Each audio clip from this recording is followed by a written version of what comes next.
Good morning, good morning, good morning. Good morning, everyone.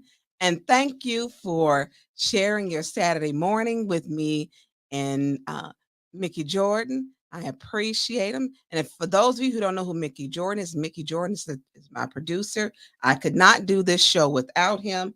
Um, this is just basically for me a volunteer paid to keep the residents aware of everything. So, Mickey, how are you this morning? Oh, I'm good. A little tired though, but I'm good. I know, I know. A lot of things been going on. So, listen, if you watch, I need you to click like, share, and subscribe. If you could click like, share, and subscribe, and for all the folks who we know on here just looking, we're gonna give y'all something to look at. Those who are they call it the ops today. So listen, click like, share, and subscribe. And then drop in the box where you from. Now, y'all know every week me and Mickey talk about I should be over there. I have to turn my head to look up there. It didn't happen again. It didn't happen again. So me and Mickey will have to have a talk.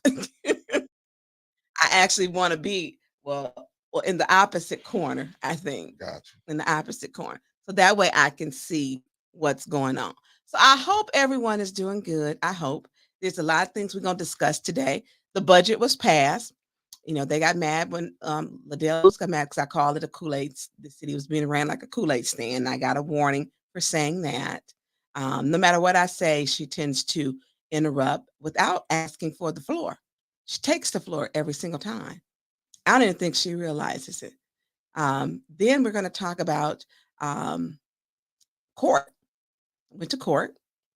We're also going to talk about something that really touched my heart, which I want to get into that because a lot of people were giving me calls about Trevor's rant, Trevor's show, and we're going to talk about that. And if it's anything that you have or questions, throw it in the comments so we can talk about it.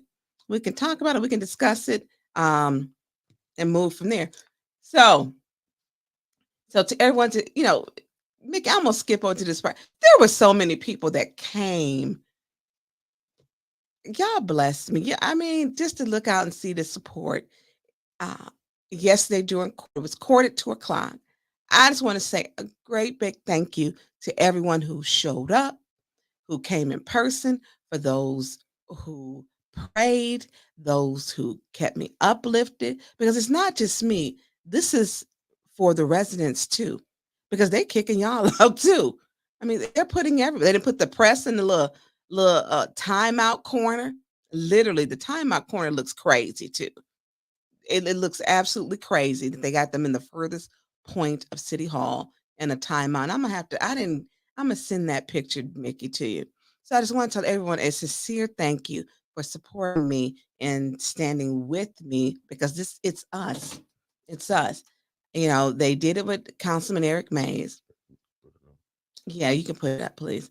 They did it with Councilman Eric Mays. They censured me, put me out. And the censure in the resolution wasn't even factual. It was lies. On one part it said, because I said she wasn't a nice person. Okay, well, she's not. She's not.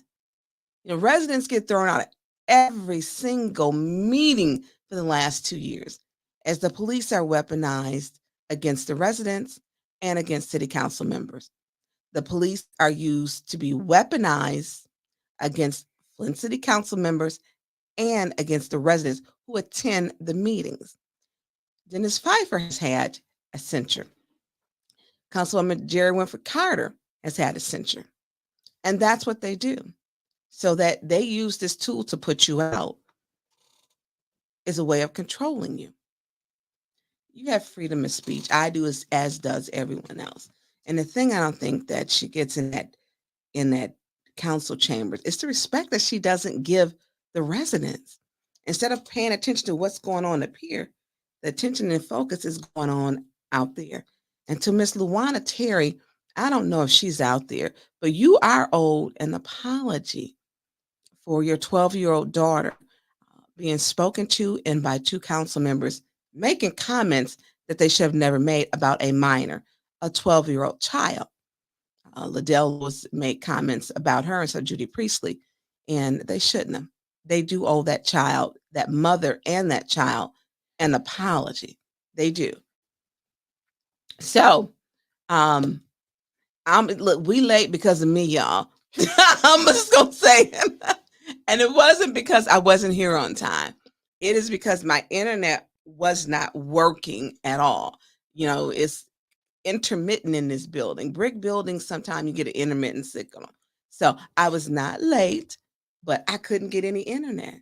And I didn't want to come on here and figure out everything, trying to get up on the internet, and it just wasn't working. So, I can't even, Jessica. Oh, look. Oh, oh.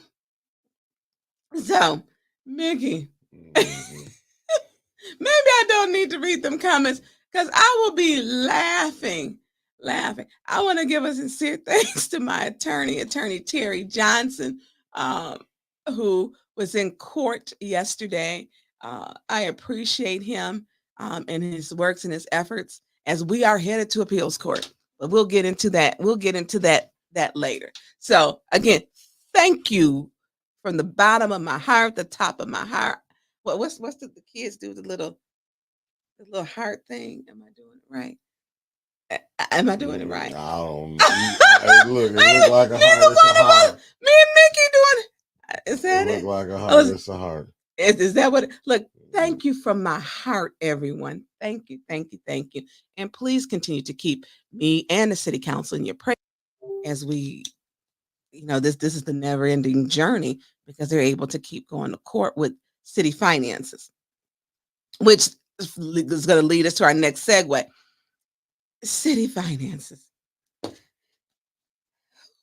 No, why is she calling me this morning?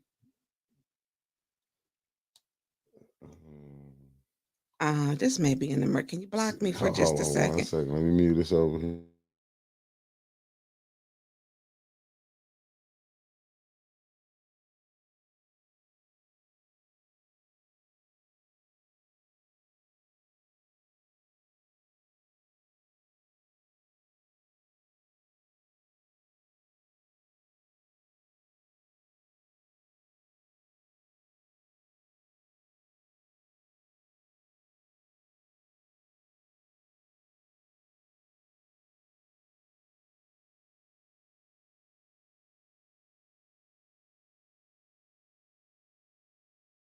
I'm finna unmute you. You unmuted now. You back on. When our mothers are of a certain age and I get a call that's back to back, I'm gonna stop what I'm doing. That's just so I apologize, and that's what I did. So if I get a call, that's usually the signal that it's something that's an emergency, and I'm gonna stop what I'm doing. She better have some food or something now, because that was I'm gonna talk to you about that later. She better have some food. Well, I'm gonna tell you, she had and I'm getting ready to put a little bit of her business out here. So that was from Stephanie. She family though. She fam. And so Stephanie literally lived like 1, 2, I can count the blocks away from me before she moved to Grand Blanc, and literally was blocks away. And so one night she was sick, and I am putting your business out there a little bit. So she calls me when she's in the hospital, and she says to me, look, I'm in the hospital. I didn't feel well. So I need you to call my mama. I call her Miss Flossie or Aunt Flossie. And I'm like, wait a minute, why didn't you call me? Literally, it would have took me less than 1 minute to get to her house. I promise you.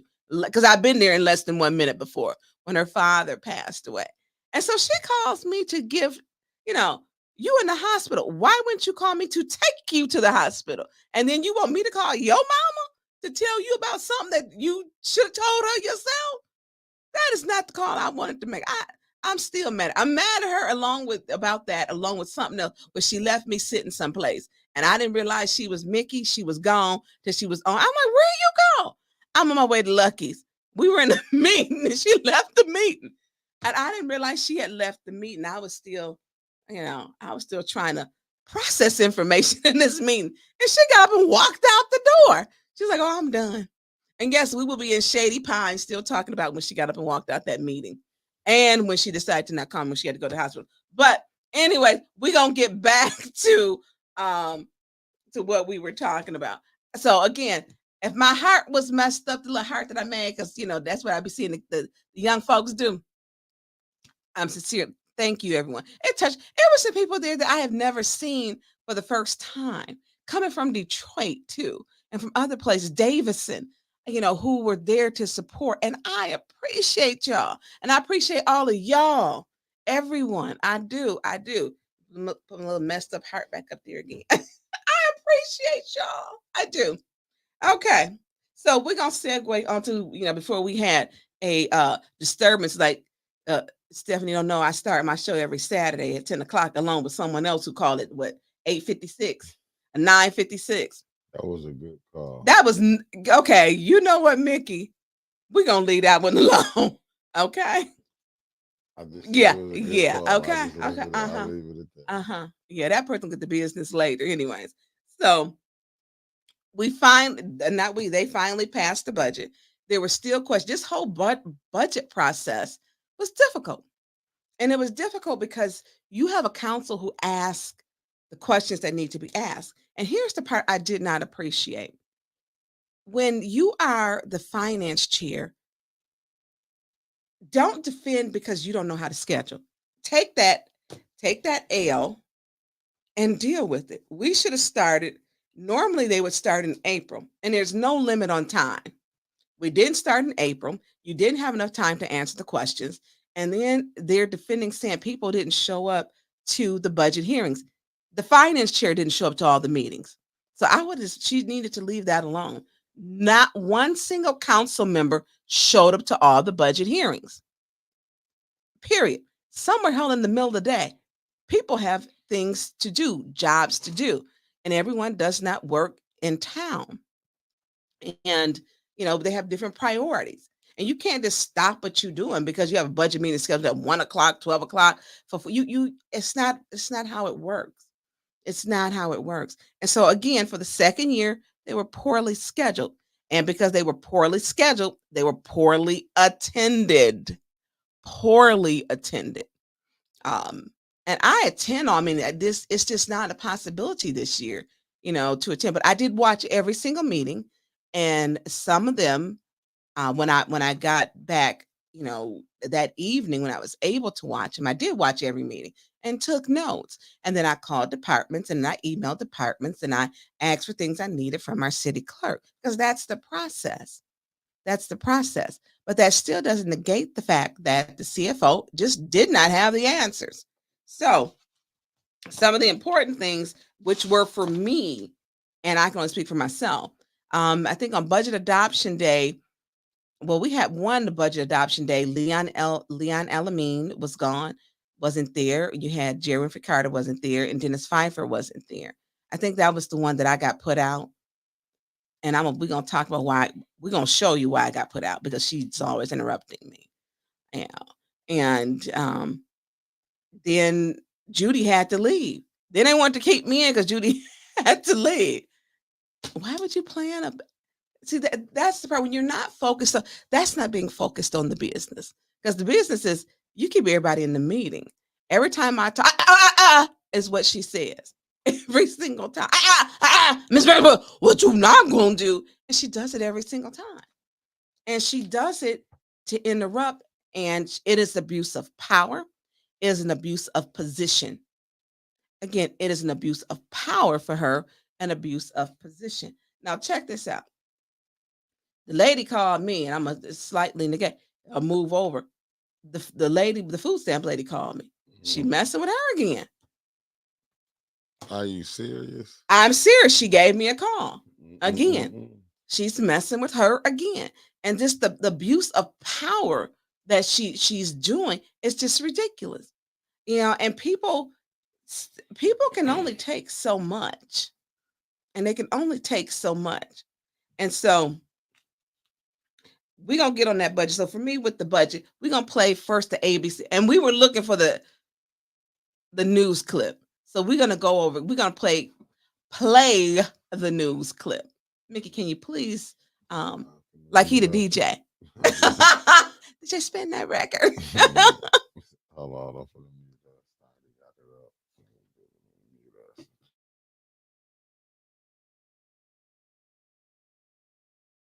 No abstention. The 2025 budget passed. Well, tonight, after 2 attempts, Flint City Council has finally passed the city's 2024-2025 fiscal year budget. This brings the city out of violation of the charter, as the city was supposed to pass the budget on the first Monday of June. Our Tiffany Maddox was at tonight's meeting and has more on how some council members are reacting tonight. Tiffany. Matt, the passing of the $61 million budget also avoids the city having to go into a government shutdown. Tonight's vote consisted of 5 yeses, 2 noes, and 2 abstentions. Now, last week, council failed to pass the budget after only 4 members voted in favor of the budget, as there were some discrepancies in numbers and understanding of budget items. Now, council then met again Monday and weren't even able to get to budget talks on the agenda. Now, tonight, some council members for and against the budget are reacting. We continue operating and serving the residents. We're going to continue having fire. We're going to continue having water service. We're going to continue having questions answered. Constituent complaints. We're going to continue being able to deal with those. Supporting this budget. One, the budget has still had some errors in it. We did not have a comprehensive overview of what this budget is. We got in $59 million. It takes over $100 million to operate this city. Now, it's important to note that council are able to amend parts of the budget if needed at any time. Now, tonight's special meeting also had a bit of controversy. Members of council and people in the audience had a moment of heated arguing stemming from a new resolution that keeps media from people filming with equipment like tripods were also tucked away in a corner in council chambers. One person was actually arrested during the dispute. For ABC 12 News, I'm Tiffany Maddox.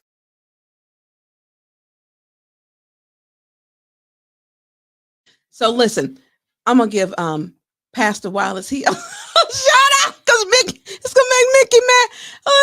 They have a youth program coming up. Well, how you pronounce it? Mickey ain't helping me out. Mount Pisgah. Mount Pisgah. Oh man, I Mount Pisgah. Pastor Wallace Hill. They have a youth program. I think it starts. Is it this week or is it next week? I'm not for sure. Anyway, I like Pastor Wallace Hill. He good people. I like him. I love them both. I like to just joke. They are a sweet couple. Yeah, they are a sweet couple. I also like Pastor Jannard Legs. That's my guy. That's my Bible too. Is he a barber? Yeah, see. Man. And it's this week. See, Satan is in the building. Satan just hopped in the building. Mount Pisgah. Mount Pisgah. Yeah. I like him. I like Pastor Jannard Legs and Pastor Calvin Randolph and Sabrina Randolph. I like Kevin Thompson too. Pastor, you know what? And it's funny because I consider Pastor Thompson is kind of like my bro.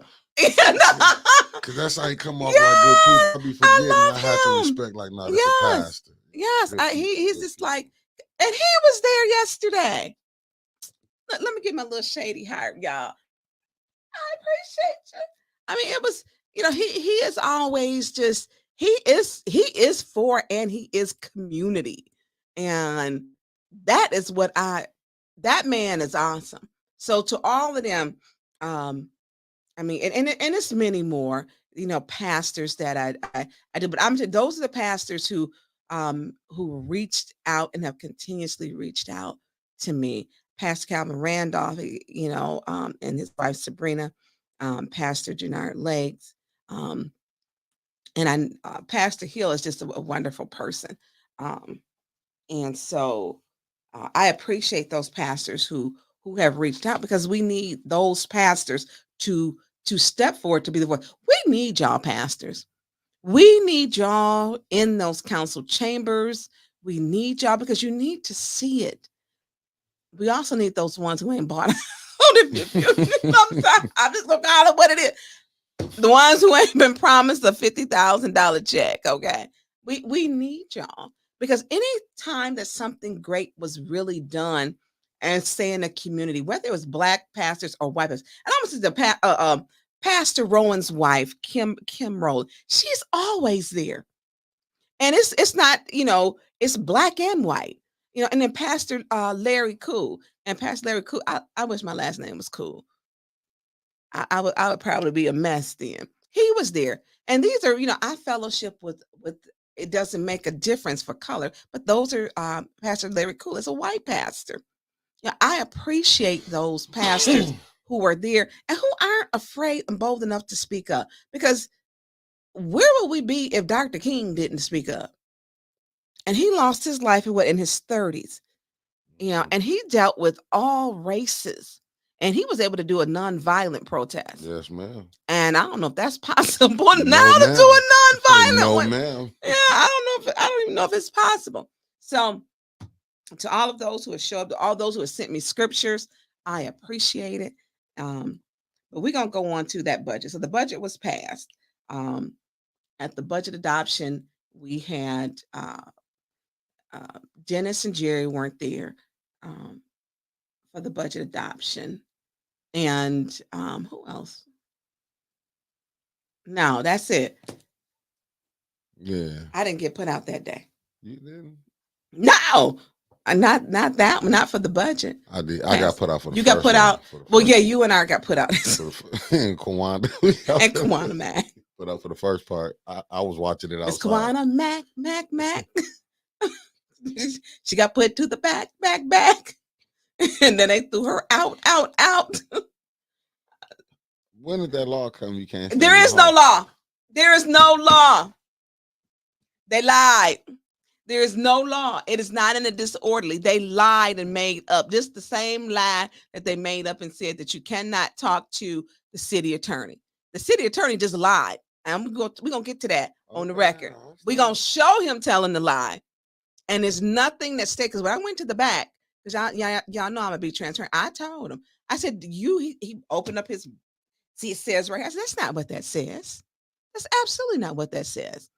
I said, you're incorrect. I said, and there is no rule or law that states you cannot speak to the city attorney. Well, I don't have to respond. I said, not responding and not being able to ask you a question are two different things. Do not do a play on words with me. Don't do that. You're incorrect. You can ask, you're a public servant, public servant. There's nothing that states you can't talk or say anything to the city attorney.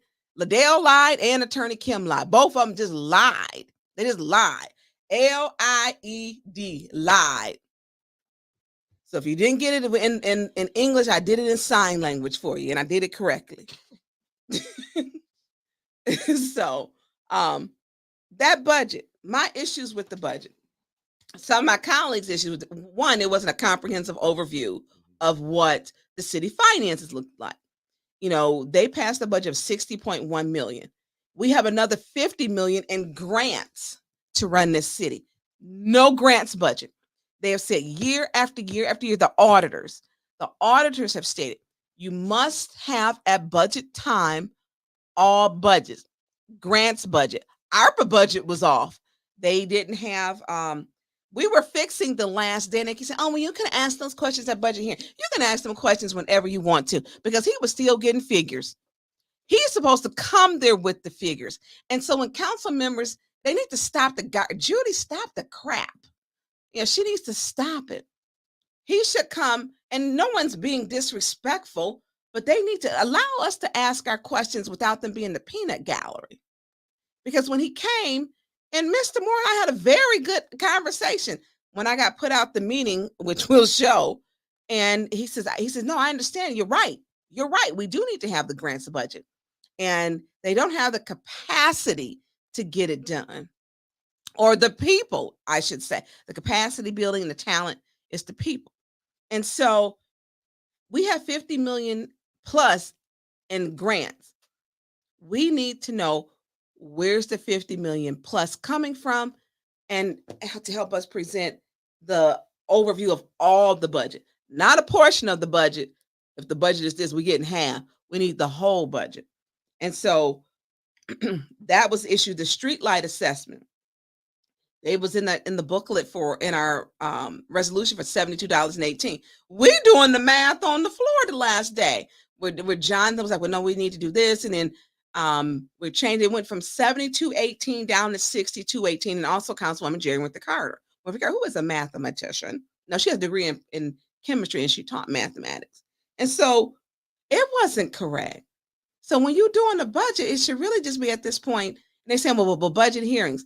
Some departments you had an hour to ask. If all 9 of us showed up, you can't ask the questions.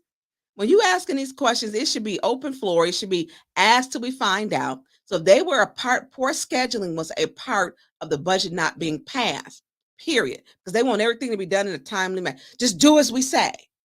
No, because y'all numbers was off. Numbers were way off, as a matter of fact. So streetlight assessment was corrected the last day from 7218 down to 6218. I still wanted to hear the DDAs, and I am for the DDA. I'm not against them. I want to see what their objectives are. Having a vibrant downtown is important, but I want to know, what are they doing to make it effective? What is it that they have in place? And Judy made the decision with Attorney Kim to not allow the DDA to come to before council. She said it. Well, they had a conference, a meeting, and they made the decision. I wanted to hear what was DDA goals. What about these parking meters? Because it was back in there, they said they're hopeful that the new parking meters will, solve the problem of the issues. Okay, when are you getting the contract? I believe ends this month or July. So when are you getting new parking meters? They didn't allow us to ask questions. And I don't trust Judy. I just simply don't. I do not. City's pension fund.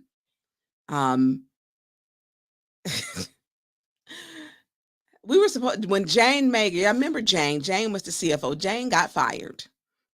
They terminated her, which Clyde said on the record, they terminated Jane. And then they hired another person. That person said, well, I'm not coming to work at Flint. He never showed up. And so Mr. Moore was the second choice. So they had him come. And so the city pension then was 26% funded. 100% funded is what it should be. We were supposed to get 220 million. We got 170 million a year later. Jane revealed it, which is probably why Jane got fired. Jane told the truth. She was like, during our meetings last year, she says, I just applied last week. I'm like, I thought we were supposed to have that money last year. She says, nope. I just applied to get the 170 million. And so the other 50 million, Mr. Moore said he doesn't know, and he's still trying to figure out where that money is at. Not my words. It's on the video. He doesn't know, and he's still trying to figure out where that money is at and what happened to it, and as to why we did not get the money. Why didn't we get the 50 million for the pension? For me, anyone who works for the city should be able to rely on the fact that they can get their pension. The administrative consent order, with all them projects, 17 projects to be funded, no start date, another 5 that are in progress, between 5 and 90%. I'm sorry, 5 projects which are in between 20 to 90% complete. That is the administrative consent order. It's almost like a booklet, which, I read, right, in sticky notes, and, and on that it states, let me say this, we don't know how we're going to pay for that. And so we don't have money for that. Things have to come out the general fund. They're saying, and Quincy going to stop trying to interrupt, trying to mislead. The state took over the service line replacement. Why Scripps News could be in here reporting we didn't have the money. Again, we did not have the money. I told y'all we didn't have the money. And so what happened? The state took that over.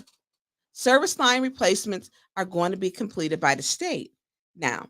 And he said, well, we entered into an agreement because we couldn't manage our own funds. If we had finished our own project and managed those funds, the WIN funds, and then went back and asked, which they did not, then guess what? The state wouldn't have to come in to take over service line replacement. Quincy needs to understand a TMF report, because he don't get this. The technical managerial finance report means we're supposed to hire people. Managerial is having people in place, which would be a DPW, which would be people at the water plant, at the waste plant, all the departments, to make sure we're taking care of our projects.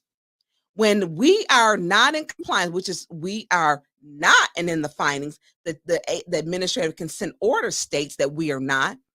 Inside of that was the TMF report, which means we were found in violation. If we were doing what we were supposed to be doing, the state doesn't come in and take over your projects. It is never a good thing for the state to come in to take over the city's business. The last time they came here and they stated when they did emergency management, and I'm sick of he need to worry about that $11,000 lawnmower that's in his possession. When they came here, they said the city council and the mayor lacked the will to lead, which is why we went into emergency management. If we had been taking care of the service line replacement, we missed, I think, 5 deadlines. 4 or 5. We kept missing to have them done, kept missing. And restorations aren't done. People waiting on restoration since 2019. We're 2024. That is 5 years later.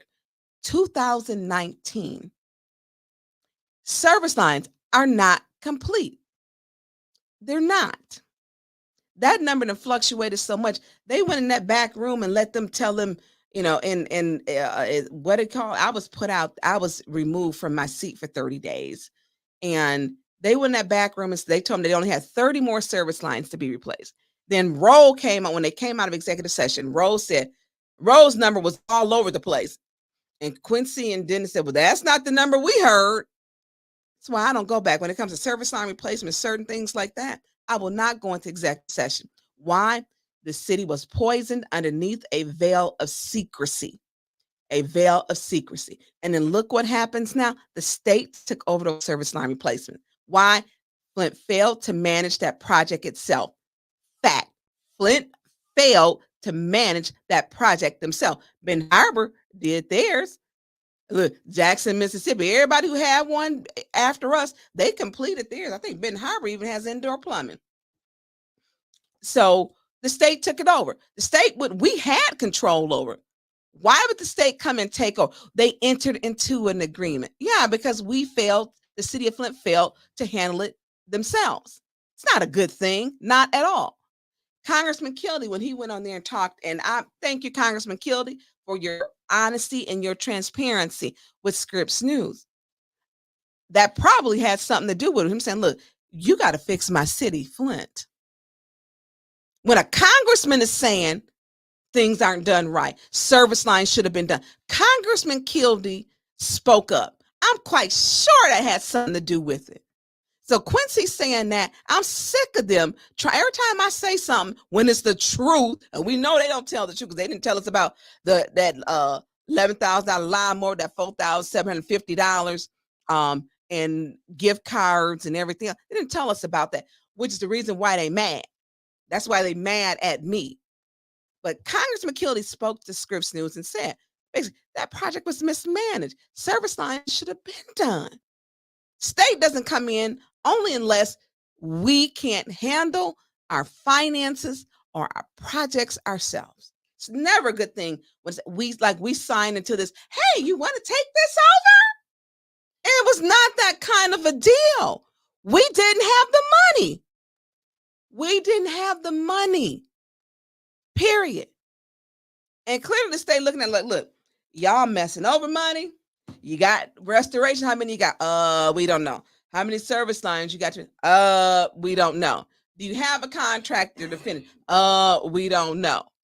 I mean, stop the nonsense. These are very real things. Very real. Make it look like he want to say something. No, I'm just laughing because it's like, I get what you're saying. Like, how you gonna say it was? Is your mic on? Yeah, my mic on. It's on. It's just funny. It's like you just said, how you gonna say the state then came in? It's a collab. Like we collaborated. We're gonna help you finish. It's a joint venture. It's not that. Right. Joint we venture. Don't have no money or the capacity to fix it. 5 years. How many again? 5 years. Uno, dos, tres, cuatro, cinco. 5 years. And we almost went to Siete. Right. No, they would have kept doing it. Right. Would have been uno, dos, tres, cuatro, cinco, seis, siete. Nueve. 10. Yeah. Plus. I know the list. On said, don't say. And we would have been, because it would have been a never ending project. Right. We had no money. If the state don't come in, I get what you said when they went in the back, because I was at that council. You and Dennis said, that ain't what y'all said. You know, No, Quincy said it. That ain't what we was told in the back. Because remember, you didn't go in. No, and I won't ever go Yeah. in because people were poisoned and people died. And that Right. water is subject to smell like anything any day coming out that faucet. Yes, ma'am. You just don't know. You really don't know. And for those who live finally over there on it is still the 6th ward. My fight for y'all to get an automatic flusher, we finally got them. Okay. There's an automatic flusher on a Concord and Winona Street. There's finally one with my fight for that because you didn't have it. And when I said, look, y'all got one over there on Woodcroft. Is it Woodcroft? Oh, by where Don Williamson, the former mayor, stayed, right at that corner. I was like, y'all know I went over there, put them on blast, sent it to them. Now, how y'all gonna put one over here for the mansions? Okay, we have a bigger population over here, which is still the 6th ward to 2026, Yes, and ma'am. I'm gonna say every week I would get a call. Even when I forgot, I would get a call from someone who formerly used to work for the city, who would say, make sure, because it's hot, Tonya, go check the hydrants. And I would also call a couple of residents, and they would let me know. I would say, hey, are the hydrants, if they open them up, because the water gets stagnant and Legionella and bacteria builds up in the system because we don't have the capacity to keep all of that flowing through, because Flint's system is built to accommodate 250,000 residents. And so I would go over there all the time. Y'all didn't see no postings on my page, but listen, they finally put an automatic flusher. They had one over there, Dennis, in your ward. They did. I was like, wait a minute. And they had a nice, I'm like, this is ridiculous. So they now have one that is over there on the corner of Concord and Winona. And I appreciate them for putting one on there because it should have been one put over there. It should have been one. Because they knew they had to open up those hydrants to flush that system to keep it going. And it would just run all day. It would just run to put an artificial usage on the system to keep it flowing so that bacteria would not build up. And I want to thank the person who used to, and I know they're watching, that used to work for the city of Flint, and make sure I stay on my P's and Q's for y'all. And, to make sure I'm making sure that whatever I can do in my capacity, working with people, that y'all, the water is safe and that it's not, a buildup in bacteria. And so there's now one over there. I rode over there. I'm like, how they get one of these? And they was like, you need to go over there and check and see. So that, to me, I don't care what nobody says. That was a black and white issue. Black folks didn't have one. You have more people per square mile than you do over there in that area. Treat them both the same. 'Cause them houses, on them those lots, you can put 20 houses. Those are mansions over there. Oh, yes, right where Donald Williamson, former mayor Don Williamson lived. And it's right across the street. And they had an automatic flusher there. I was like, we're gonna get one of these. No, that was good. A good fight. We gonna get, but that's playing in somebody's face, though. To see how disrespectful that was. but you gotta have people fighting for you. And it's not just me. And I want to say this. I listen when that ACO order, because I know what I was reading, is because people have schooled me on it. I've had the past 5, 6, 7, 8, 9 years of learning that I did not necessarily want, but when the information go in, it's in.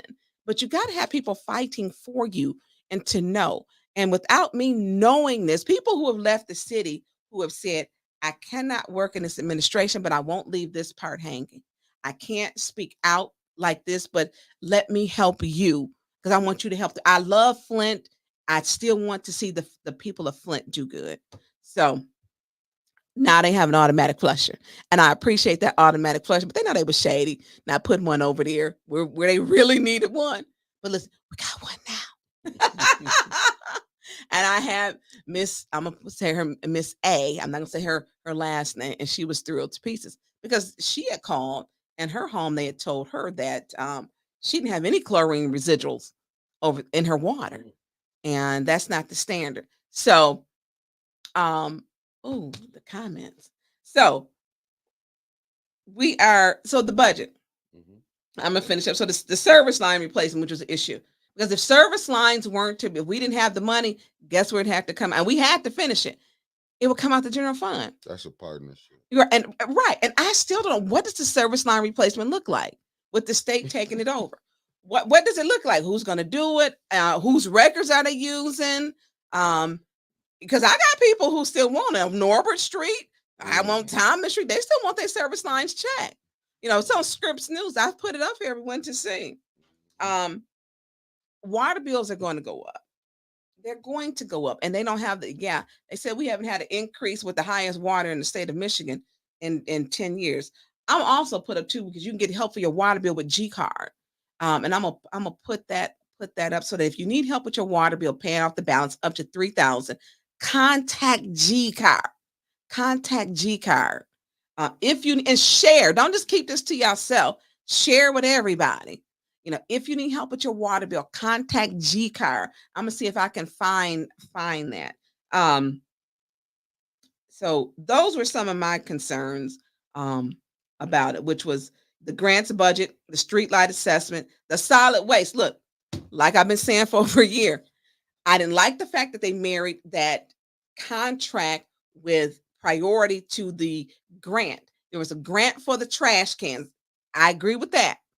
But the fact that priority said that they wanted a contract with that because they had to outfit their trucks they wanted to know that they would be in Flint because they were outfitting their trucks.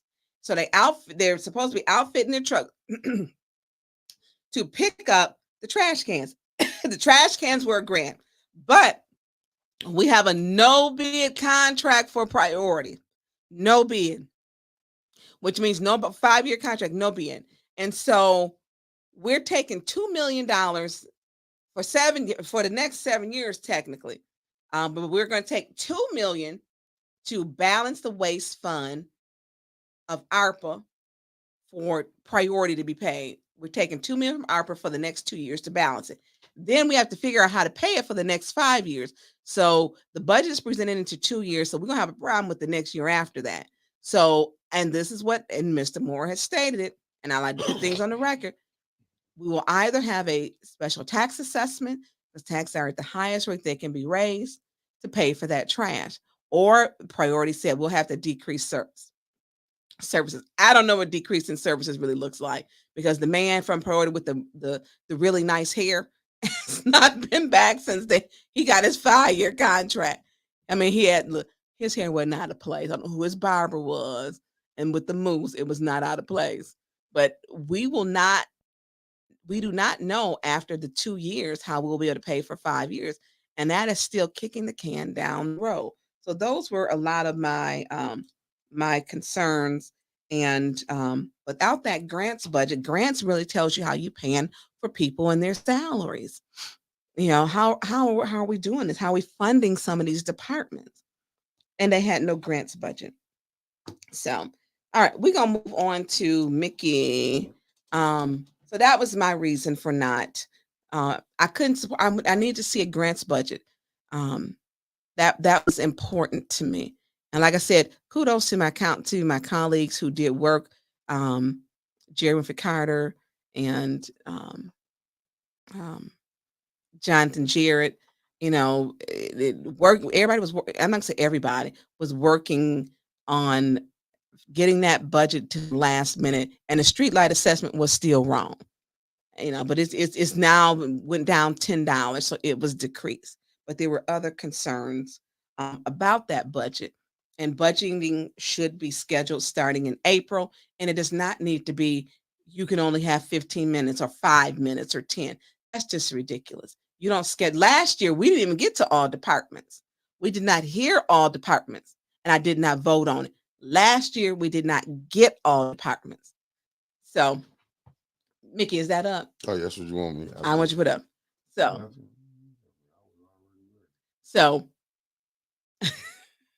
it's going to let you share it. So, there we are. So, they got mad because I said Flint has been ran like a Kool-Aid stand. And I want to say this. That is an insult to children who is running a Kool-Aid stand, because they know how much sugar costs. They know how much Kool-Aid costs. They know how much water that they're going to need. And they know their set price. They know that if you charge 50 cents or 75 cents for a cup or a glass of Kool-Aid, we don't know how much we charge it for trash. We don't know the special assessment for that. we didn't know the street light assessment. So maybe sometimes a Kool-Aid stand is run more efficient than what the city is. Because when we ask questions, then they have a problem. So the Kool-Aid stand to all the kids, especially on the corner of University Drive. His name is Omar, who has his lemonade stand.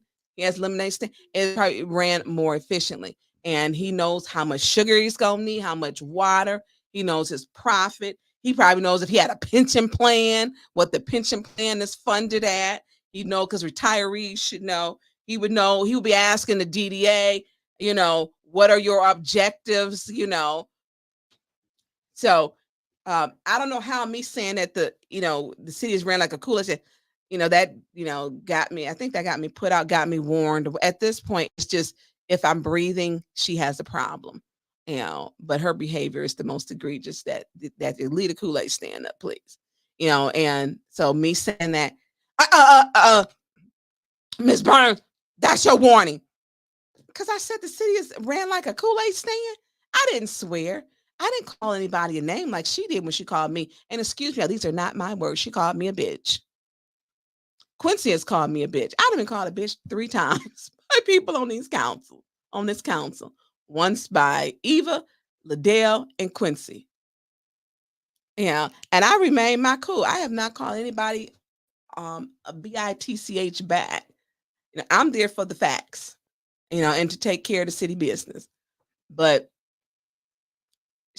her behavior is the one that is egregious. So Kool-Aid stand, when she can say whatever she want to say to people, which is just crazy. And she sat there and antagonized Councilman Pfeiffer, the whole night, her and Candace. It was terrible. So, but Kool-Aid stand lacks decorum. I mean, when you come there, you don't have any answers, ever. It wasn't said in a nasty way. I get to use whatever analogy or terms that I want, limiting my debate, in my time when I have the floor. I have the floor. And you'll notice, I want y'all to pay attention. Every time I have the floor, she interrupts. She doesn't do point of order or request for information. She takes the floor. And then just, okay, Mrs. Byrne. There's no time limit when you have a point of order or request for information. There's no time. There's nothing that states in Robert's rules that your point of order has to be done in 10 seconds or 2 minutes or 10 minutes. There's no rule that states this. They lie and they make up rules. Just like they made up the rule I couldn't speak to the city attorney. The city attorney went along with that lie and put it on record. We're going to put that up though later. Mickey, we done with the budget. We're done with the budget. And it is not a good thing. And I'm going to stand on that. Like this is some little happy agreement. Like this is a joint venture where the state and the city is entering into an agreement. After Congressman Kildee said, basically, they botched the service line replacement. Flint has good bones, but the service line replacement, it should have been done. He said it should have been done. He's 100% correct. Then right after that, we got money, y'all. I mean, the state took it over. So I ain't gonna say we got money. The state took it over. But that is telling you that it was some incompetence. Incompetence, ineptness. I mean, so you feel it's incompetence? Yeah, Tonya. Yeah. We just being honest. Not just because I know you're done with it, but just say if somebody got to come in and take over recording for me because I couldn't get your show together, I got to bring somebody else in. That's not your skill set, right? Yeah, I mean, I didn't know what I was doing. You know what I'm saying? He had 5 years. This wasn't he got in here. Ben Harper got this dead in a year. So how can you be here in 5 years and then the money depleted? Money was gone, and they were figuring out addresses. They were still reconciling November and December's. And like I said, the money was gone. And they knew that the project didn't have an end with no money. So the state had to step in. The project would have been an ongoing and uno, dos, tres, cuatro, cinco, seis, siete. It would have still been going because it didn't have the money. In order to finish the project, you needed money. So don't act like the state coming in and taking out the city like this was this happy agreement, because it was not. Now, you know who's funding doing their service line replacement, right? right now? Mayor Duggan, Detroit. They're going to be doing, I believe his goal is 250 per week. They're doing 150 now, but they want to do 250 per week because they're going to get the job done. Isn't even going to be anybody who does service line replacements available because Dugan has got them all wrapped up to take care of that mayor getting all their service lines replaced without them having the problem. We had the problem. And the thing was the money was there. They didn't go ask the state. Someone said that there was money for police cars that they didn't apply to get it at the state. I'm like, at this point, send me happy news. I'm saying y'all stressing the system. Okay. If I get real skinny it's gonna be from the stress, not because I'm on drugs. Y'all don't let them say Tonya Burns was on drugs or she was and I ain't committing suicide. Look, y'all, that's gonna be a lie. Okay, because they mad. I'm talking about the things that they don't want anyone to talk about, and I'm gonna talk about because if in order for us to move forward, we got to believe in the system. We can't believe in a system that a system is lying to us. Don't pee on me and say it's raining. And I ain't into golden showers. So don't do that. And residents are tired of that. Let residents deal with the truth so we can empower people to say, come get involved. And for those of you who are watching, you need to come down. If you come to one meeting so you can understand, come to one meeting. It's different when you're sitting there. You see everything. You need to understand. We need your help. We need your voice. We need you there. And the residents who come, I mean, we know everybody that's there. Then we know the two people. Nick is suspect. I don't care what nobody say. Nick is suspect. Nick is 6'6", nondescript, and never got anything on with a logo. It's almost like he got a uniform when he come in there. Okay, and it's another guy. Suspect. What do you mean? He said, like, how can I say it without saying? Not in a bad way, Nick. Not in a bad way, but because Nick done made some friends. So you talk about them alphabets. Alphabet, yes. Yeah, and it's another one. Was sit in the back, 2 rows from the back, but on y'all side, and just suspect. I'm like, because Nick don't have anything with a logo on it. Nothing. I'm like, he done came in and made friends. And always taking notes. Always taking notes. Always. Not just another guy. And y'all probably even know it's the other guy that come in. Yes, it did. Okay, he's on that same side in the back. I watch everybody come in. Because you know everybody else there. We know every meeting that Kwana Mac can get thrown out. we know that. But we know all of the residents who come, and we need the support of the people because it's just crazy. It's crazy. So, Tripod Gate. Oh my goodness. The press is upset. Can you scroll down, Mickey, to put let me pull up that Kool-Aid stand got me in trouble. Which is an insult to the Kool-Aid people. So we can scroll down to the arresting. It's gonna be up. So Tripod, they have put everyone 5 councilmen, and I'm surprised Leon Alameen voted on that. I was really surprised he voted yes. Go back down, right below that. Yeah, veteran arrest. They put the press in the corner because he uses the press a lot. He's on the press a lot. So I was really surprised. That's not the one. No, I may have to resend it because sometimes it does that little funky thing with you. 5 council members voted to put the press in a timeout corner, a little special corner. Like when you was a bad kid in school, they put you in the corner. I stayed in the corner in French class. I swear I did. I swear I did. So I was surprised that the press is not happy at all that they threw them in a corner. And they got to stay in this little roped off section. That looks, I got that picture. Maybe I need to put up that picture first. So the press is, they got them roped off into this little bitty corner. And the press ain't happy. I mean, it looks crazy. because it is crazy. And I mean, if you don't like what's going on in you don't like the camera, you don't like the news, don't run for council, because everything that you do your entire life is subject to being turned upside down. That's just the way it is. We may not like it, but that's just the way it is. Mickey, I'm gonna send you. Can you put up the press thing? I think I. Oh, you want me to take the? Yeah, I'm gonna do that right after this Okay, one. I got you. So the press is not happy. So when y'all watching news, everybody head look big, and I got a big head as it is, and so everybody head is like on the screen because they got to zoom in, and their heads look big, and so the press is like, "Why are we back here? This is just crazy," because those 5 people did not want the press or tripod. Tripods became enemy number 1.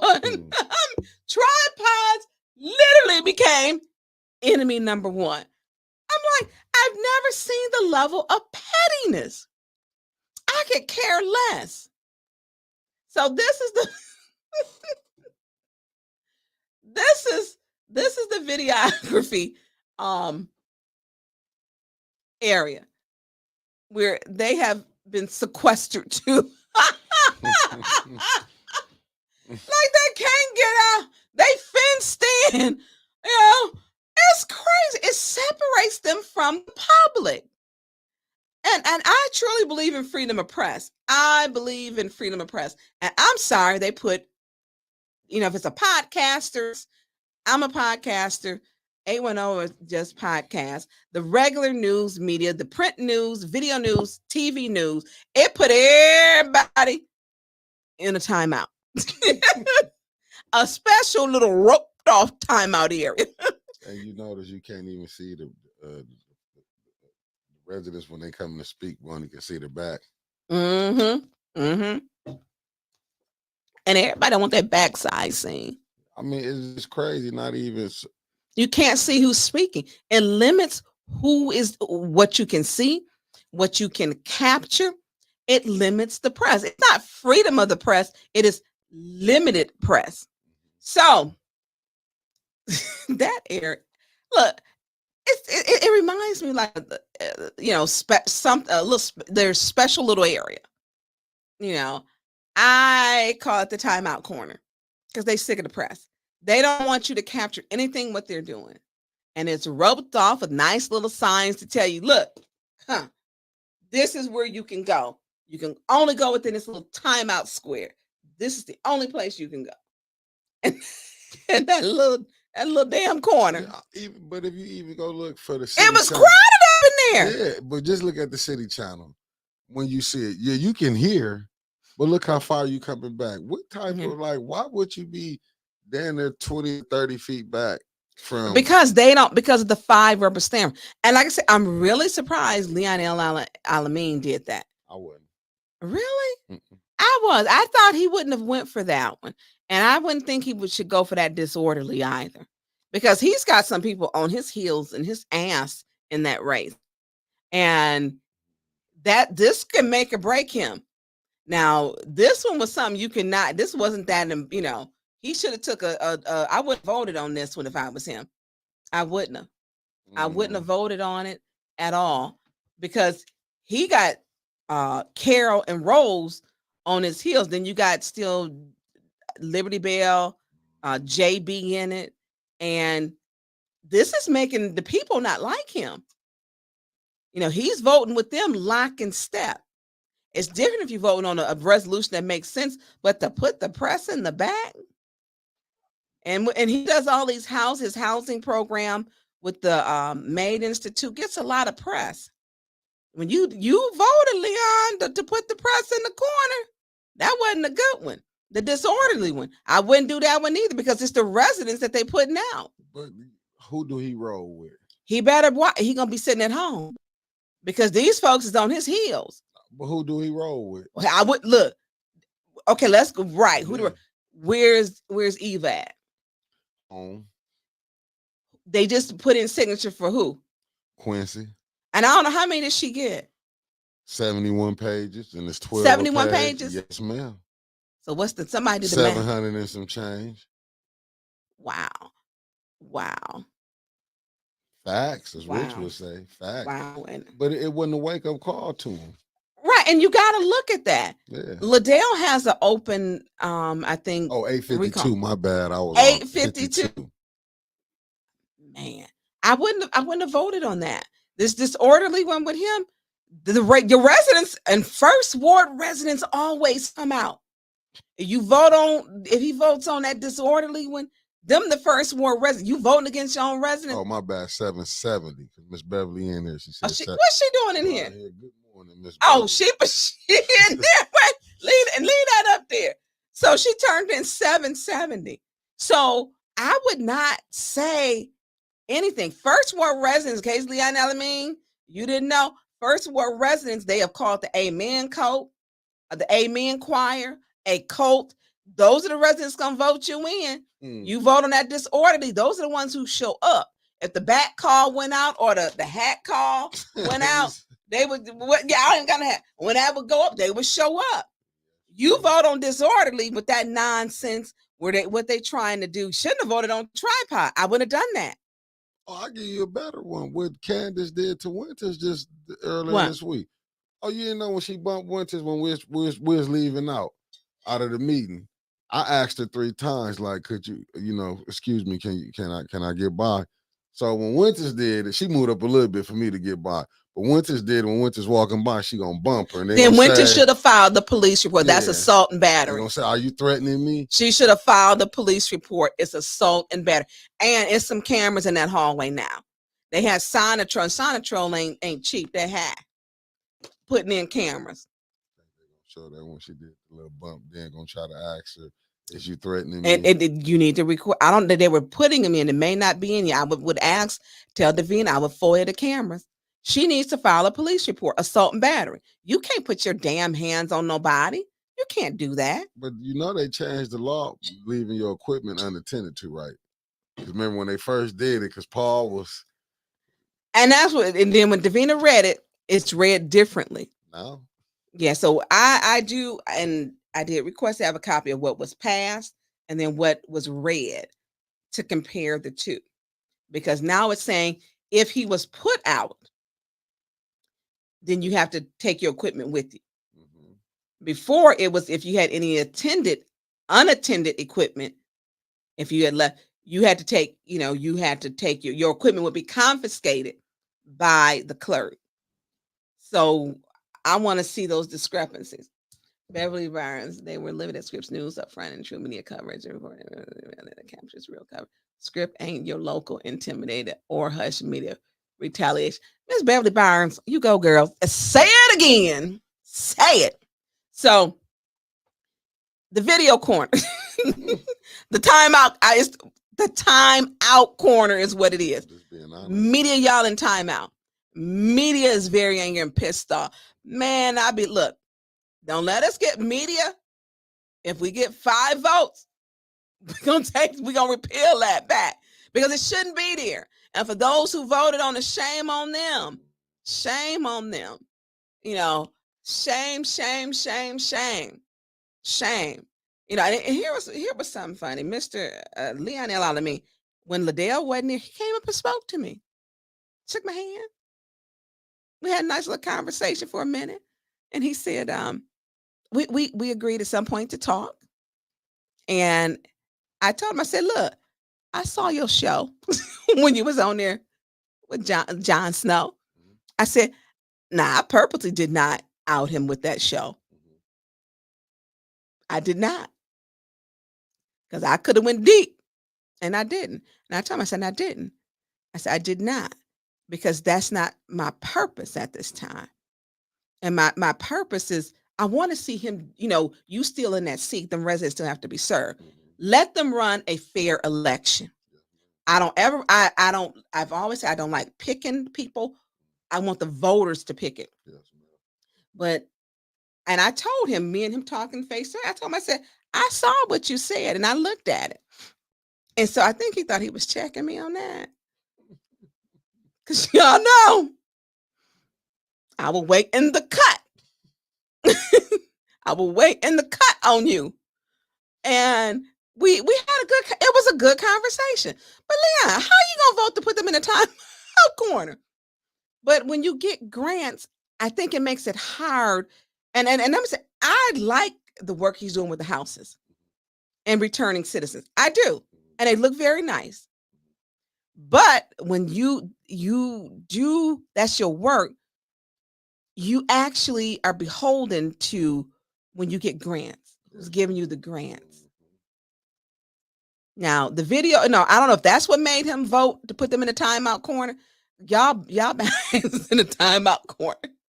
Channel 5, 12, WNEM, ABC 12, WSMH, Mid-Michigan Now, Ron Fonger, AM Live. I mean, yes. I mean, NCR Radio. I mean, y'all all in the timeout corner. Scripps News, y'all in the timeout corner. When you come back, and I look forward to seeing y'all back here too. Ain't that something? If you look at, I think it's like 5 or 6 seats. And when them tripods come down, it's taking more. Right, you take like a circular area. Paul take a row out. Liz, Paul got a whole little transformer tower. I mean, literally. And guess what? You still got cords running to, Paul has cords still running to sockets. It did not alleviate the issue. It did not. Paul still has got cords running into sockets. Still there, running across. This did not alleviate that. Actually, it made it to where coming in and out creates a hazard. There is no free flow. And there's definitely no, watch me get fancy, y'all. There is no feng shui. There's no feng shui in that room. None. Not to mention the energy and the vibe is off. It's completely off. The energy when she's there is bad. But there's no feng shui. So y'all in y'all timeout corner and the news mad as hell. So let's go to when Whitson, and I just have to drop my head because anytime when he did that, I'm like, he didn't talk to somebody to know he can do it. And I'm listening to Dennis. Dennis was pointing to order him, and those two are buddies. Art has always been friends with Dennis and Don Pfeiffer. Those are his buddies. You know, they're going to always be, they may go at each other, but they're going to always be friends. It's kind of like me and Woodson.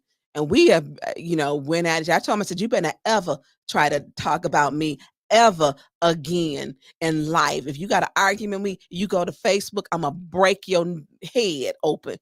And he was like, because when he got out of jail, who made sure he got picked up?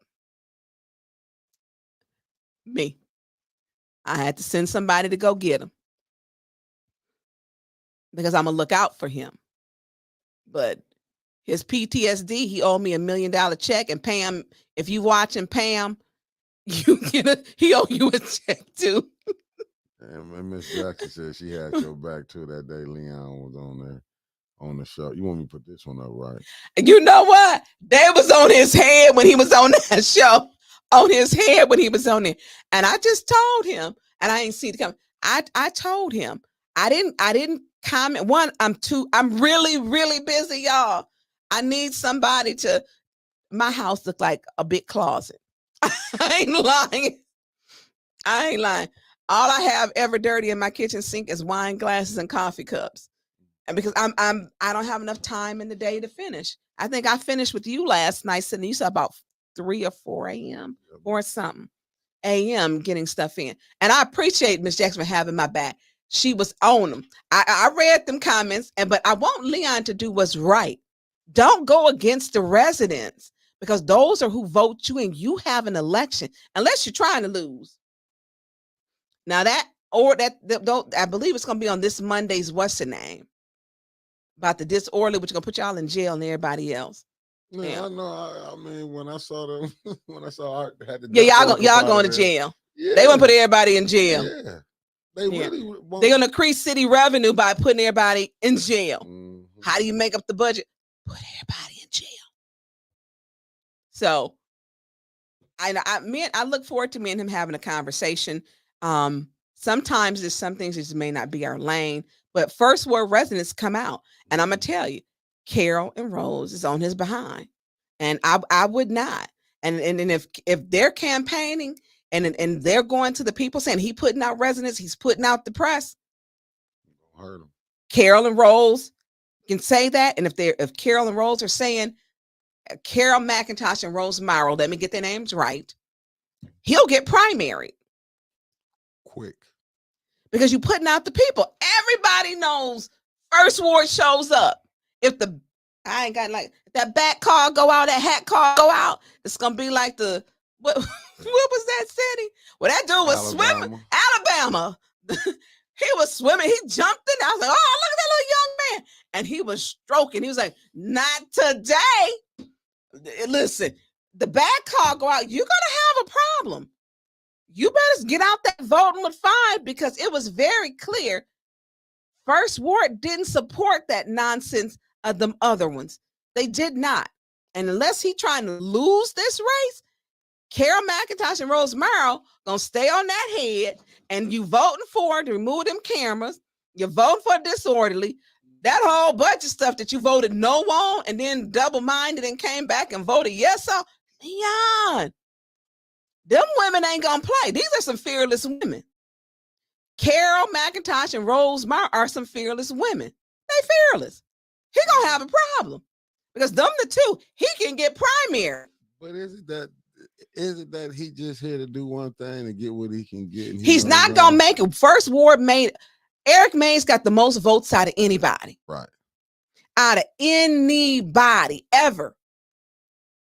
He did. And Leon is doing the opposite of what Councilman Mays would have done. Councilman Mays, it was 2 things that might wake him up out of his grave. Mayor Sheldon Neely speaking at his funeral, and Liddell speaking at his funeral, and also, Lord, you ain't lying. He would have got up. Listen, and then Leon Alameen doing First Ward, going along with all of these, everything that Liddell and them are doing, the 5 rubber stampers or the 4 rubber stampers. That would bring him. You want to see somebody reincarnated or resurrected? And he gonna be resurrected. Keep voting with them, because First Ward, they talking to me, and they watching what he doing. He will get primary. He got to learn how to do his niche, because Carol McIntosh and Rose Morrow is on that, and that voting record counts. Yeah. If he and they gonna have a First Ward, what's the name? He gonna be held accountable in front of them residents. Why you voting for them? And ain't no good answers why you put the press in the corner, in the timeout corner. Ain't gonna be no good reason why you voted. If you voting for disorderly, it's not. Take some advice from me. Maybe you just need to stick to. Like you say, that First Ward, that's all the stuff that he passing is anti. It's anti-Mays. It's anti-First Ward. Yeah, It's anti-First. How you gonna be in the First Ward to be anti-First Ward? Them folks rolled deep. They was 10 toes down for Mays. That's just how, because he fought for the people. Mays was the king of 3-way quality. And I don't care what time of the night, he would call me with some of these little tragic love stories. It'd be 2, 3, 4 o'clock in the morning. They was tragic. And he would have some woman he was in love with a few years ago or 10 years ago when he thought he was that guy. And he'd be on the phone telling these old stories. And they'd be on the phone. One girl, Nikki Reed, fell asleep and woke back up. Me and Mays were still arguing. This was like 5 o'clock in the morning. But the people roll with him. They roll with him. You can't be anti-Mays. You just can't. You cannot be anti-Mays and think you're gonna get that seat. Not over there. Not over there. That not over there. Oh, this is interesting.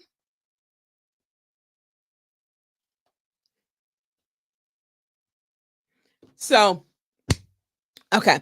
So we're gonna play, because y'all in the tripod corner, timeout corner. I ain't like that is the pettiest thing. Ain't it? So Woodson got arrested. When he put the tripod down, I just dropped my head and it was like, okay. And when Dennis did like 10 points of order, I knew At that point, they had obviously gotten some type of legal consultation. Can you play the video, Mickey? Yes, ma'am.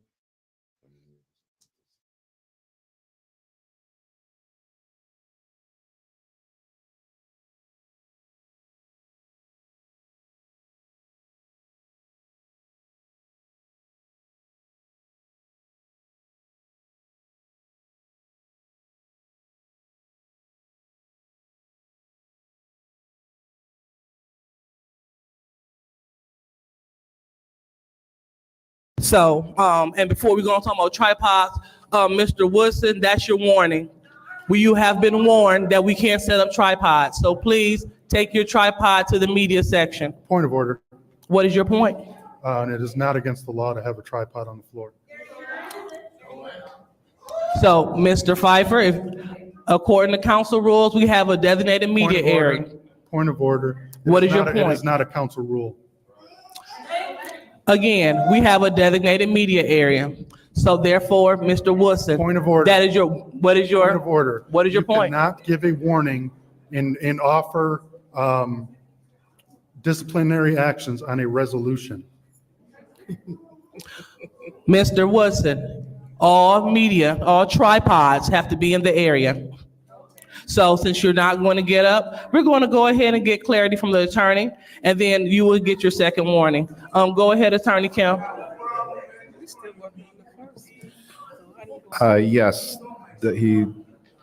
what's the question that you'd like me to answer? So the question is Mr. Woodson out of order for having his tripod set up in a non-media area?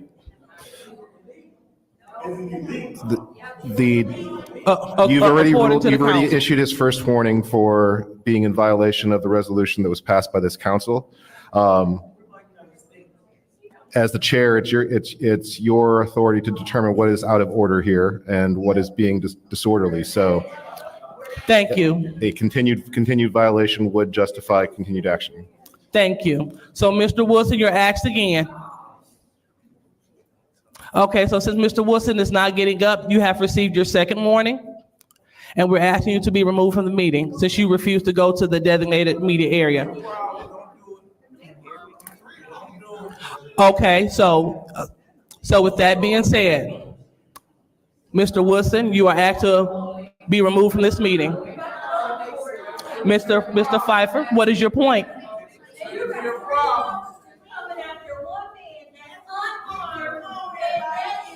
Are the police?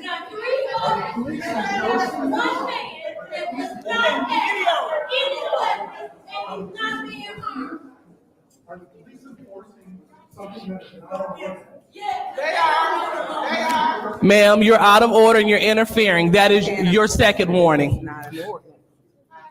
Ma'am, you're interfering and you're being disorderly. That is your second warning, so you're removed as well.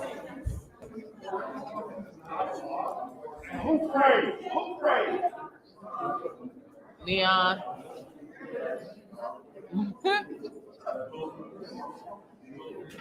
Leon, yeah. Y'all enforcing this, right? Y'all enforcing this, right? I just need to hear y'all say, y'all enforcing this illegal resolution? Yes. It's an illegal rule, right? I like it, but you have to come up more. I'm sorry if I approach you. Okay, thank you. I really appreciate it. Hey, let Gladys sit there. Yeah, that's what you said. They ain't said nothing. You would have waited in there what? Oh, she's not gonna talk to me because I was her ass outside the chamber. No, she no, you don't wait. When she come out a 5-year-old, you will wait. Y'all good? Oh yeah, I'll show Mickey. I got money. Okay. I got their money. As a parent, you will wait.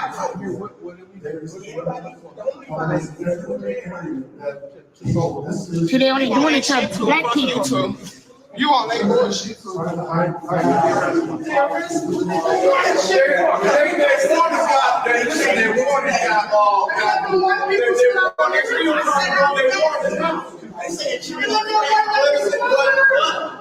If she don't get 5 votes, then their warning is no longer standing. Don't you touch me. Okay, stand up here right. Don't you touch me. I'm going to the courthouse. I'm going to the field.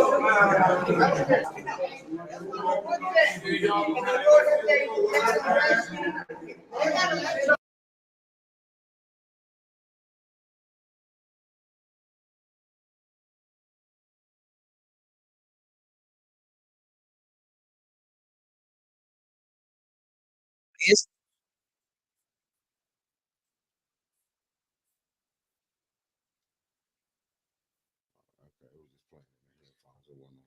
okay. So as we can see, Arthur Woodson was arrested.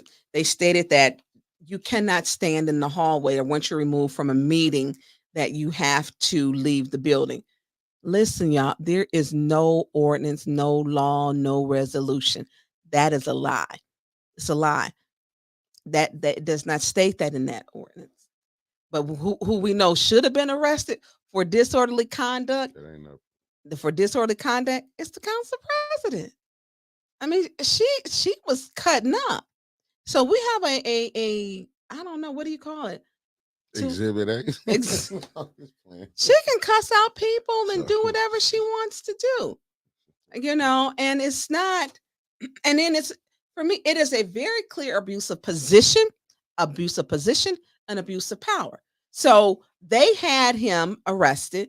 There's no rule that states that you have to leave the building. It doesn't exist. And guess who cannot instruct?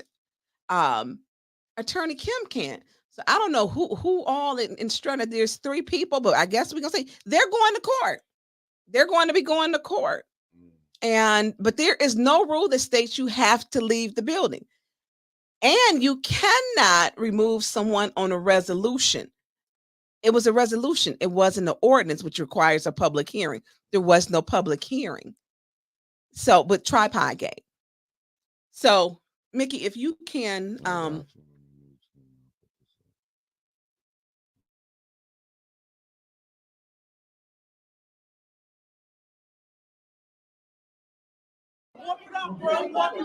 Thank you. Thank you. Thank you. Walk it up, bro. Walk it up. Thank you. That's it. Yes, you did. Yes, you did. Yes, you you ain't doing that. If you don't intimidate me, you don't intimidate me. Yeah, this is not fair.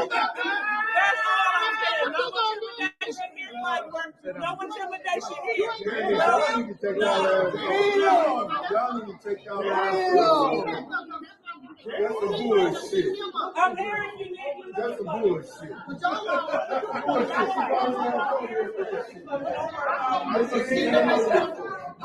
They gonna get enough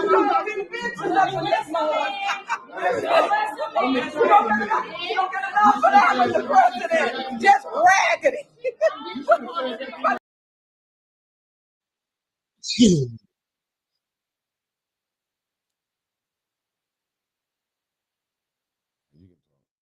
Okay. So we see who cuts up like that. I have never, come on, y'all. This is just crazy. She was not sitting in her designated seat, which is the second ward seat, in between number 1 and number 2. Basic math. The second ward person sits in between number 1 and number 3 because she's number 2. She refused to sit in her seat. She said in the 9th ward seat, Eva Worthing was gone. She had been gone, was not even in the meeting. And Liddell Lewis continued to sit in her seat to antagonize Dennis Pfeiffer, her and Candace Mushat. Now, Candace has an election coming up against Jan Marie Arbor. Vote Jan Marie Arbor, 7th ward. We need someone who's fair. And she refused to move out her seat. And so that's what occurred because the Flint council president refused to get out of the seat that she wasn't designated to be in. And so then she wanted to fight. Rich Jones, I vote Rich. Rich Jones, he don't even have to talk, and every meeting he get a warning. And so when he comes in, and it's we joke about it, but it's not a joke. So I'd be like, Rich, don't get thrown. He's like, I'm not gonna get thrown out. He doesn't even have to talk, and he is not. And Rich Jones. And that's exactly how she sounds. Rich Jones, that's gonna be your warning. He didn't even say anything. most of the time. And so every meeting he walked in, I said, Rich Jones, I bet you 3 tacos and 2 margaritas. Yeah, because that's what I know, at the Roadhouse.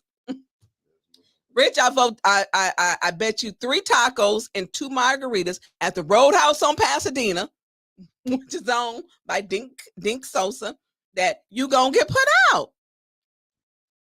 And that meeting, she wanted to fight him, Dennis Pfeiffer, and Don Pfeiffer, instead of what you gonna do. I was like, man, called me a bitch for me trying to de-escalate. The deputy police chief was there that day. I went back and I said, are you going to break this up? You know, he says no, because he was tired of it. Because not unless they hit each other. He was not going to intervene. They sent up, I forget his name, Villarreal. He's a sergeant, the one that was there. I know what you're talking about. And sent him up there. But the deputy chief was like, nope, let him have at it. Let it be the Alabama brawl. You know? And so that meeting, she was out of control. I put a motion on the floor. We voted on having her go back to her seat. The president of city council refused to go back to her seat. She voted no to go back to her seat, as to cause a disturbance, as to disrupt the meeting, as to become violent, and to incite violence, and to use profanity in degrading terms towards council members such as myself. I did not call her a bitch back. I did not. I know how to use my words. So let's go on to the next one where I got put out. And I got put out this time because she took the floor. And y'all know what that's a warning. Her and Candace Mushat, which vote Jan Marie Arbor, 7th Ward, for a fair and equitable essentially process, we would policy and procedure. I sent you the time state stamp too. 102. Okay. An hour and 2 minutes. Okay. So they both, they will tell you, that's your warning. And then before you can say, that's your second warning. Officers. I mean, that's the mess that they do. It's crazy. It's crazy. So this is when I got put out. And then we're going to get to the part where Attorney Kim said, you can't come talk to him, y'all, which was a lie. L-I-E, lie. Okay, let's play a minute and 2. I got you. That's the first one, right?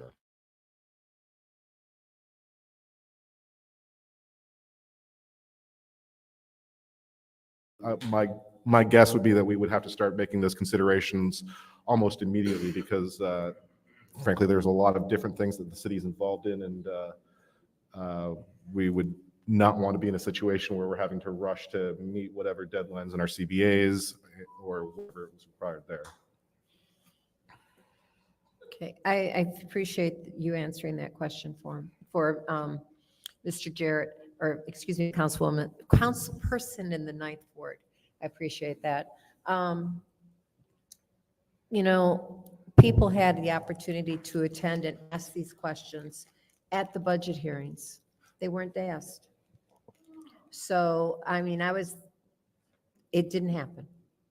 So people didn't attend the budget hearings. There was at least twice that I was the only one here for the entire hearing. And there was a couple of times when somebody came in late. Well, please hold, Ms. Priestley, stop her time. What rule has been broken, Ms. Burns? 43.21, she should not be speaking to the motives, which you wanted to correct me on. Okay, thank you so much. She didn't attend all the hearings. Thank you so much. Ms. Burns, so thank you so much. She was just speaking to people's attendance, and attendance can be counted. That's motive. Roll call. Go ahead. Ms. Burns, thank you. That's enough. That is the chair have wrote it.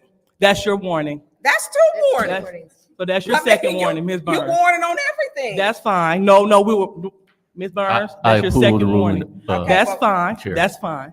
I support. All righty. So there has been appealing of the ruling of the chair, supported by Ms. Burns, for Ms. Burns being disorderly and being argumentative towards the chair. Proceed, Mr. Jarrett. Please hold. You get a minute.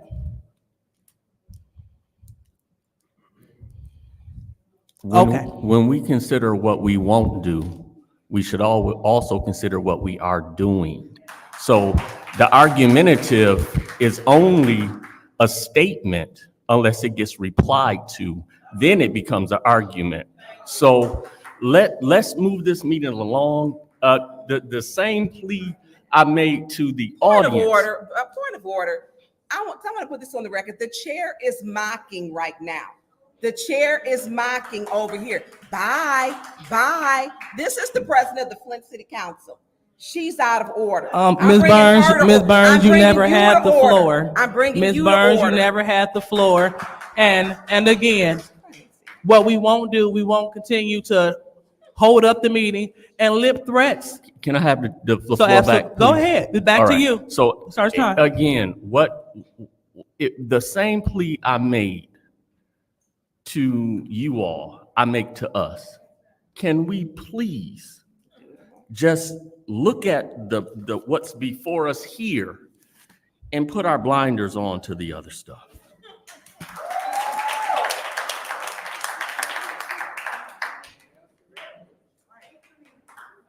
All right, so thank you. So the reason why Ms. Burns received her second warning, because again, Ms. Burns being argumentative to the chair and she would not come to order when being brought to order.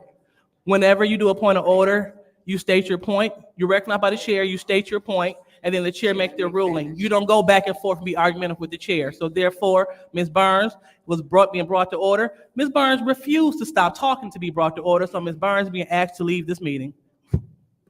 So with that being said, we're going to go ahead and call for the vote. A yes will overturn the ruling of the chair, and a no vote will support the ruling of the chair. Roll call, Madam Clerk. Mr. Murphy. I abstain because this is ridiculous. Ms. Priestley? No. Ms. Winfrey Carter's not in. Ms. Burns? No. Ms. Mashat? No. Mr. Pfeiffer's not in. I'm mute. Okay, as we can see, she tries to throw in there, which is a lie. I didn't threaten her. Nobody thought, well, the chair will not be threatened. I gained the floor properly with the point of order. And what does she do every time I have the floor? She interrupts. There's no limit on the point of order to how long you can speak.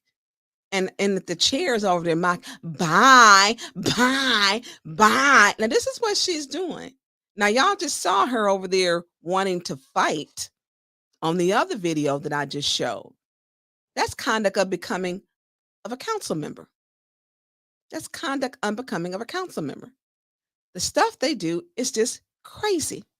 It's crazy. And so when we talk about what she's doing and why people are angry, I get why some of my council members cannot stay, and it infuriates them because they have been censured. They're next for 30 days because she's abusing her power and her authority.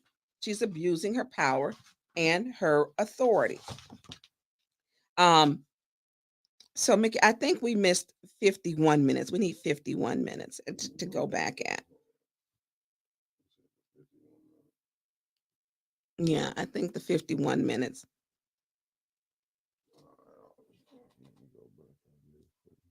So when you're trying to focus, and this is budget time, and their only intent and focus was not to pass the budget, but was to put people out and to monitor everything because she knew we were going to court. They're using the city tax dollars to pay for their abuse of power and position against their colleagues. They have a checkbook that they're spending, and by the time this is finished, it'll probably $70,000-$80,000 is what will be spent defending their right to throw out other council members when she throws out residents and council members. She cussed, she fussed, she called people bitches, she gets in their face, she wanted to, what you gonna do? Stood up and at audience members, calls their names out, just totally, I don't even have a word for her behavior. I've never seen anything like this. But then she likes to gaslight this community and say that it's this community. It's her behavior. It's like she's back onto her neighbor again, the neighbor next door that said she owes that food stamp bill. They had a food stamp agreement and she's turning her back in again. She bullies people. She attacks people. She goes after people. She has a spirit of vindictiveness. That is her spirit. Oh, Were you able to find it, Mickey? So we're gonna go back to 51 minutes because it'll show you. Let's play that one. All right, When let you me mute you. oh,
say what I want to say because I have freedom of speech, period.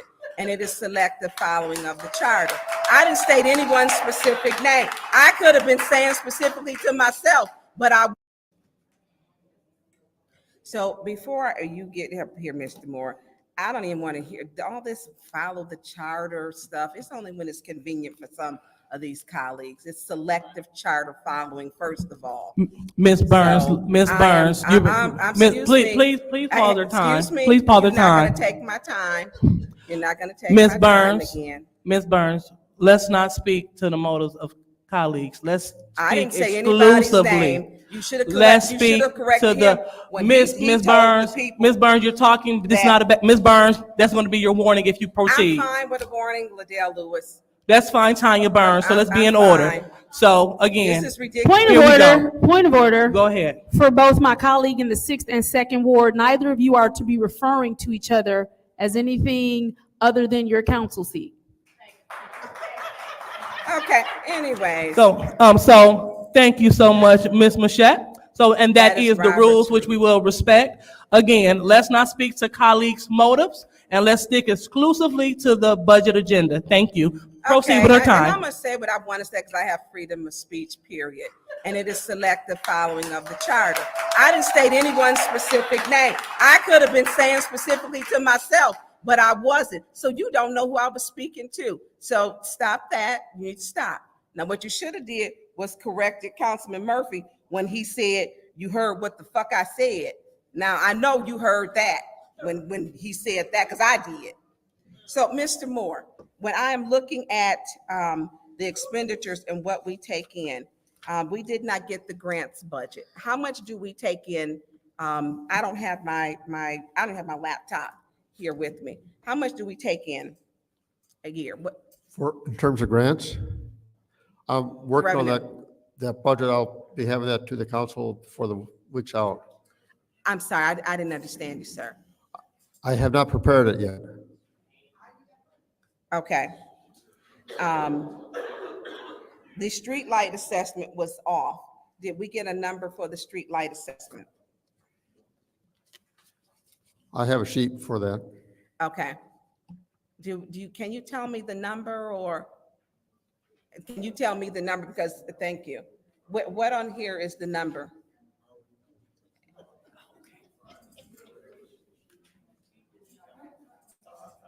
Okay. My other question is the solid waste. In our packet, it states 20256. You and I have had this conversation before. There's an either or. We gave a no bid contract to Priority Waste. And the no bid contract, well, first we need to balance the trash or the waste fund for the next 2 years, which we need to take 2 million from ARPA funds, or to either, in the packet it says 20256, but then when Councilman Priestley stated that it needed, I believe, 236 or 216. Do we have the figure if we were to do a special tax assessment? Do you have that figure or that amount? The number's going to be higher than, I have not calculated that, no. I'm sorry. I believe the number, I have not calculated that, but from what I can see, It'll be it's going to be higher higher than that, what. Than the Councilperson 202.56. Priestley- Pardon? It'll be higher than the 202.56 Yeah, per yes. household. Okay, so we don't have that number yet. The city pension fund, what are we currently funded at? For this year, we'll be sending approximately $20 million to the pension system. So how much is our payment? Is that The minimum amount that we have to pay is around 15 million. around 15 million? And we're funded at what percent? As we speak, it's approximately 60%. I don't have the exact numbers since I don't have that from MERS yet, but it's going to be around 60%. Did we ever get the money? I know with the pension we were supposed to get was like an extra 250 or 300,000. We received 170 million in August, and then we received about 2.6 million that arrived in end of March, I believe.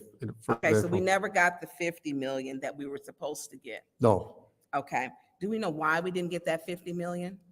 I've never had a good answer for that. You never had a good answer for that? Okay.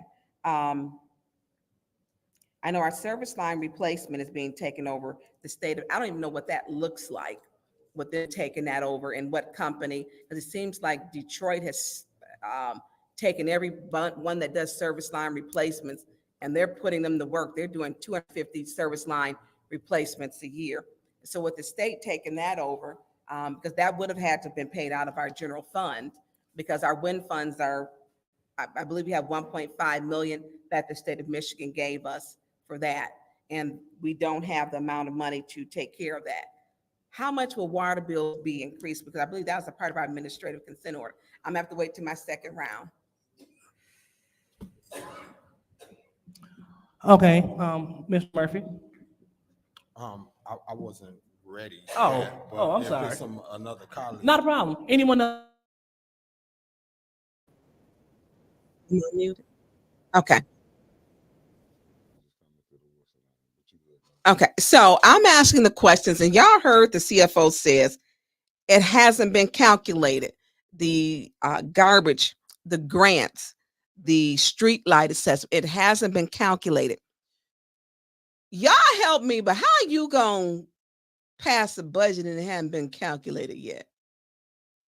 Where we pulling them numbers from? I don't know. And so when you asking the pension, it was just too much. And it has, let me tell you, budget hearing times, you're limited. You have a time frame. Before, it has never been a limited time except for last year and this year with Judy. And that's why it's a mess. Last year and this year, and we didn't even hear all of them last year. And I went to the budget meetings. I had my schedule, I was able to. My schedule this year prevented me from doing it. But I watched every single one. They was pulling them numbers out of, you don't have enough time. So he stated, the CFO, he had not calculated the garbage. He had not calculated grants into next week. Well, the budget was there today, that day. I mean, that's like saying, look, I'm gonna go up, and groceries is high. I'm gonna need y'all to give me these groceries, $400 and $412 worth of groceries today, and I'm gonna pay y'all next week. I'm gonna calculate it. Y'all calculate it. I'm gonna calculate it. I'll have it for you next week, but I'm gonna leave with these groceries. No, the budget should have had the numbers. He didn't even give us a roundabout number. He didn't have any for some of those things. So when you look on here, and I want y'all to know, every time I talk, she doesn't say request information and point of order. She takes the floor. She can't, Liddell Lewis can't take the floor. And let me get Candace Mushat together. She needs to quit calling and leave that one app that they had put up. Can we find that one back? She needs to, when they refer to Liddell, right, we are only supposed to refer to each other as seats or whatever, but you can say, I mean, that is not a particular. Liddell should not be called Dr. Lewis, only in her council. It's not Dr. Lewis. She's council member of the second ward. She's not doctor, she's not serving in that capacity. None of us are. It's not that capacity. And so they're using a title wrongly, and Candace used it, and Judy used it, and Quincy used it. That 5 use it incorrectly. But Candace she likes to be heard. Vote Jan Marie Arbor, 7th Ward. 7th Ward. So we'll get an independent voice like we got with Mr. Jonathan Jarrett, because that's independent voice, independent thinker, because that's what we need. But you will see she takes the floor every single time. And people be saying, oh, Tonya, you need to not let fall for the bait. I had the floor. When I have the floor, I have the right to talk when I have the floor.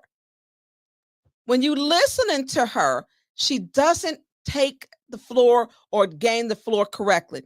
She just interrupts. I have a right to talk when I have the floor. I have the floor. It was my time to talk. It wasn't her time. It was my time to talk, not hers. And she takes the floor every single time. Miss Burns, well, that's your warning. She's taking the floor. When am I supposed to talk? During my time. My time when I ask for the floor correctly and given the floor. And then she interrupts and she takes the floor. She does it every single time. She does it every single time. So, which is a violation. So, Mickey, any thoughts on that? You gotta get that 1st and 7th Ward together. As soon as you flip them seats, really, even with the 3rd Ward, I'm gonna be honest, because some of the madness that you're seeing, really, you need to get rid of 1, 2, 3, and 4, along with 7. Vote Jan Marie Arbor, 7th Ward, August 6th, I believe. Because this nonsense has to stop. They want to intervene and not have all the correct information, which just needs to stop. How about this? Letting people know when you're violating the charter, and it is select a charter, because they don't put on their campaign finance that they took money from Ashley Capital. When we talk about why they mad, they don't do that.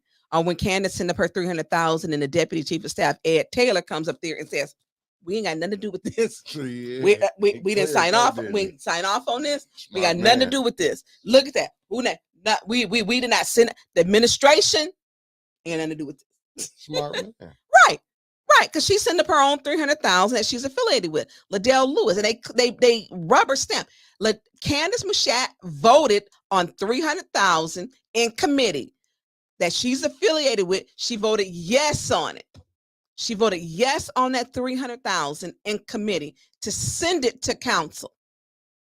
She's affiliated with. You should be recusing yourself. Why do people going to jail in Cincinnati, Ohio? The same stuff. Took 2 years. Doesn't happen overnight. Was it a little over 2 years? I think so. Maybe 3. I was reading something. Starting in 2020, so 4 years. Because some was in 2019, right. 2020. They were voting on their own stuff. You can't do that. If Tonya million. Burns has a nonprofit, I should have and trust that my colleagues believe in it enough to vote on it for its existence or for the funding, with me recusing myself, because that's what I would do. They're not. Nobody. They are voting yes. They voted yes on Ashley Capital, but you're going to put them checks up. We're going to put up why they mad before we end.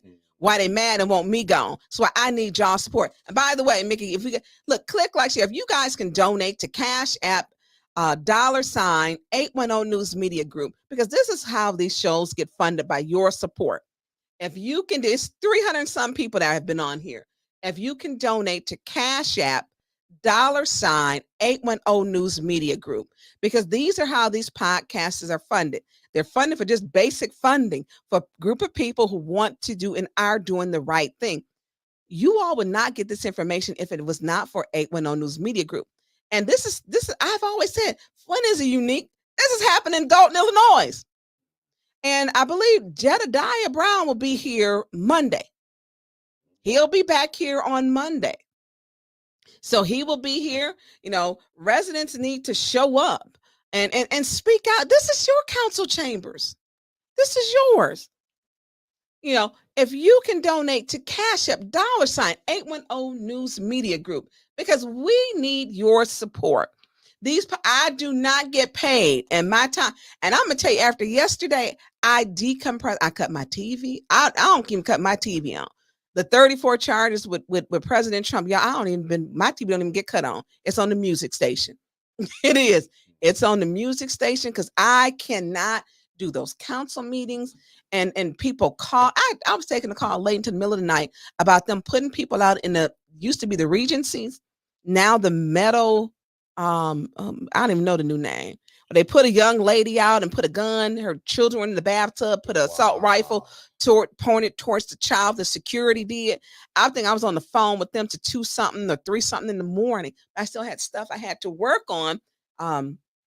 That I was taking care of, and I'm on there watching with that. So I think that when people think I don't expect any other council member to do what I do. What I do is not the expectation of any other council member. It's just what I do, and I have done what I have done. And so when they called me, and they did 4 children, 3, 5, 14, and 16. And the mom they put out of the apartment over the Midtown, used to be the Regencies. And they put her out of her apartment. She did not get in till like 4 hours later. And those are 3 and 5. Those are toddlers. And so the new security walks around over there. And we know there is a problem because they were having homicides every week, some 2 and 3. And they were having them. And so when they were having them, but you walk around, create a bond with these people. Instead of staying, put her out the apartment. Went into the apartment, put her out. So I was up all night with that one the day before, and I talked to her. Her name is Elizabeth. And I talked to her cousin, and he went live. And I had all kinds of calls because I will answer my phone. I care about Flint. No mom. Number one, you got a mom at home bathing her children. Okay. Doing what a parent does, and you put them in the children out, and she's there showing them her lease. Well, this is my lease. I have the right to be here. Not the sheriff was putting them out. No eviction notice at almost 11 o'clock at night. It was security throwing them out of her own apartment that they had to call. I said, call police. Put me on the phone. It's so much stuff because we got to have good representation. A lot of this has got to stop. It's got to stop. So I was up late last night. I didn't want to talk to nobody. My mama called, and I'm gonna have to apologize to my mama because I brushed her off. I said, I just can't. I need to, yes, because it's too much. When you carrying all this on your shoulders, and I seen what they did to Maze. I seen them twist what Jerry said about. Jerry didn't say she was gonna slash no tires. Liddell and them lied on her. And when Dennis, they didn't censure Dennis. Now Dennis did cuss him out, call him and he took his censure like he was supposed to. Right. But then they sat there and attacked him and sat next to him and called him names and then tied me for over 2 hours. When Liddell's seat was vacant, sitting on the other side, I seen the abuse that we take by these 5. I felt the abuse, and I deal with the abuse week after week. And I know each meeting, no matter what I say, she's going to try to throw me out. And people who keep saying, we need you to be quiet, then what the hell am I elected for if I can't speak during my designated time that I'm allotted to speak? When I'm censured, Kool-Aid stand, censure, warning. Or when I'm saying selective, you're speaking to motives. Judy was speaking to motives, period, flat out. When she's speaking to us asking questions, that's speaking to motives. How are we going to ask the questions? Well, they had time to ask those questions, and they had time to come to. You didn't go to all the hearings with your poorly scheduling self. You poorly scheduled them. They're speaking to motives. If we're there, you're speaking to motives. If we are asking questions, she was speaking to motives. So Liddell illegally gained the floor. Not gained it, took the floor over. And people keep saying to me, don't say nothing. You can't just sit there in that seat and y'all don't even hear everything. Just like they didn't hear what Quincy said. Tell them what the fuck to do or something. He said, not my words, his. Y'all didn't hear. Y'all didn't hear when she was over there mocking. It's stuff you don't hear. Candace sitting up there saying, you're crazy, you're crazy, you're crazy, you're crazy, you're crazy. And this is how she was saying it. You're a little girl, you're a little girl. And she's saying to me before. And I told her mental health is really serious. You have some mental health issues. Because they're trying to the debate. I'm not catching the debate. When it's my time to speak, I'm going to speak. My ward wants me to speak and ask the questions. When she's illegally gaining the floor, check her for taking the floor illegally, because she should not be doing it. Check her for not knowing the rules and abusing her power. Check her for abusing her position. Check her for using and going after the residents. Check her for being a bully. Check her. I get 5 minutes. And my questions were very clear. Mr. Moore said he hadn't calculated all of them questions. The garbage, the tax, the special tax assessment, the street light assessment, the grants, the pension. We were still waiting on calculations. Not my words. Y'all heard them. Y'all heard them. I ain't even in the comments, Mickey. So if you can donate to Cash App, because these podcasts, you wouldn't hear the truth. This is the same thing that's happened. I watch Dalton, Illinois, just like when I watch Dalton, I literally get PTSD. And I've been watching Teflon Tiffany Tahoe Super Mayor for over a year and a half. That's what they call. That's what she called herself.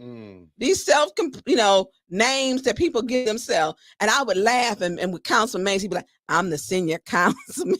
And he would say to me when we got home that night, I know that bothers the hell out of you. Because he appointed himself that, and he would call us learned, like we was need to be in a special class. My learned colleagues. And we would get home and he would laugh. Him and I would be on the phone every night after a meeting.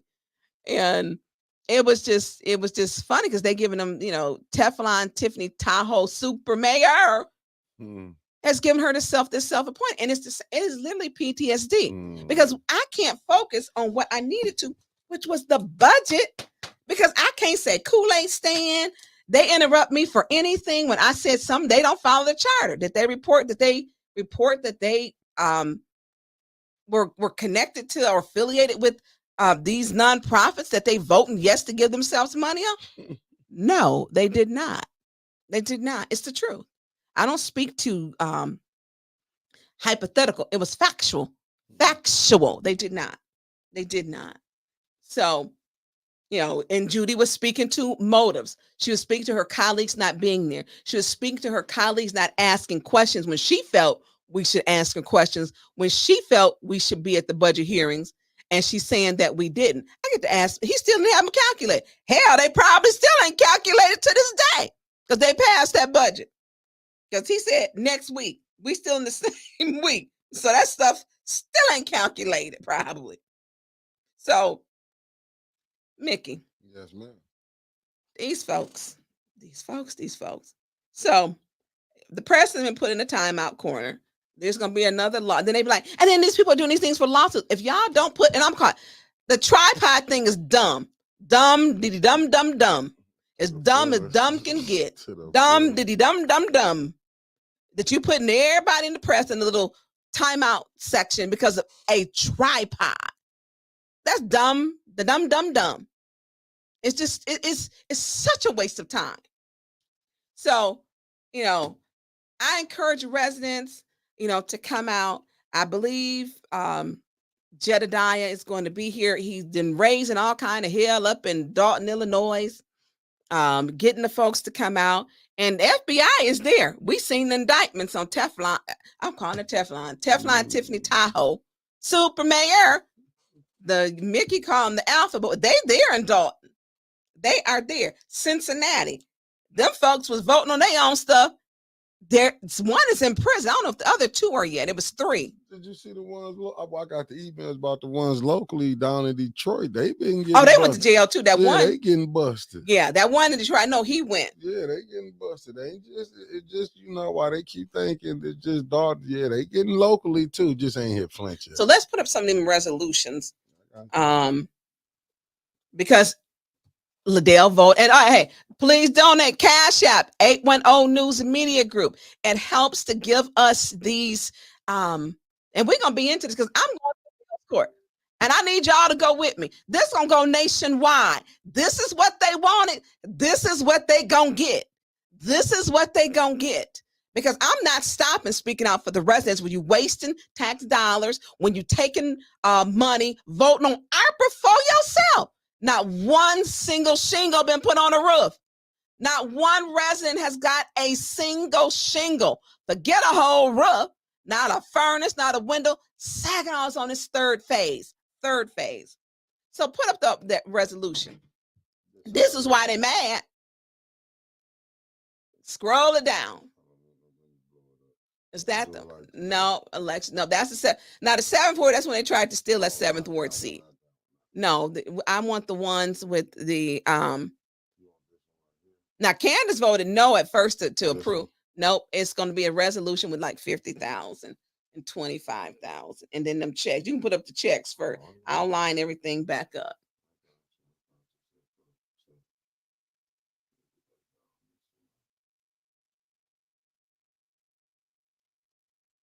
Okay, hold on.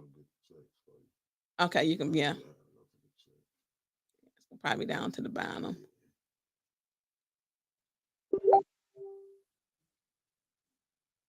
And listen, thank you for everyone who was donating, because I want to keep these podcasts going, because this is going to help. And this is going to be state, we're going to talk about before we close. We're going to talk about the court case before we close, because my court case is not being paid for. I have to pay for that.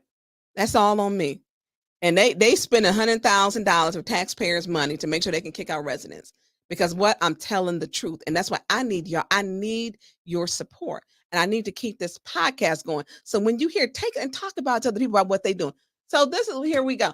Liddell Lewis, Cyrus Park, that is her organization that she incorporated. I put up the incorporated papers.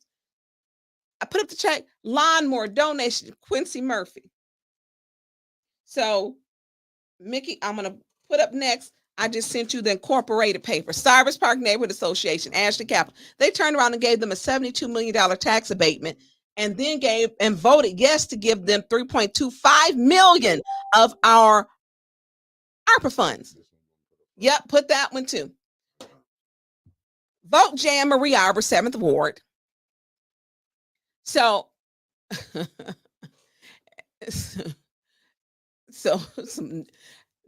is no name, because they be calling me Councilwoman Bay. Is there a way to donate legally? Arthur Woodson is creating a legal fund. Yes, he is. And and you can donate to that, because y'all don't get me caught up in no GoFundMe like y'all did Councilman Mays. You will not get me caught up in that. No. You will not. So no. So 300,000 Great Lakes Aquatic Habitat Network.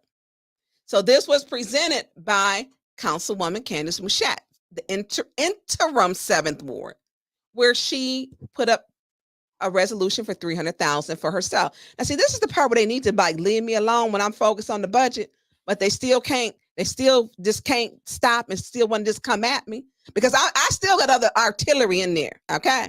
Because they think I'm playing. They need to stop effing with me.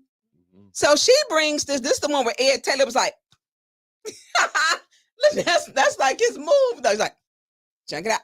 Look, we ain't got to leave that up. Don't take that down. Look at that. We ain't got that did not come about administration. It did not.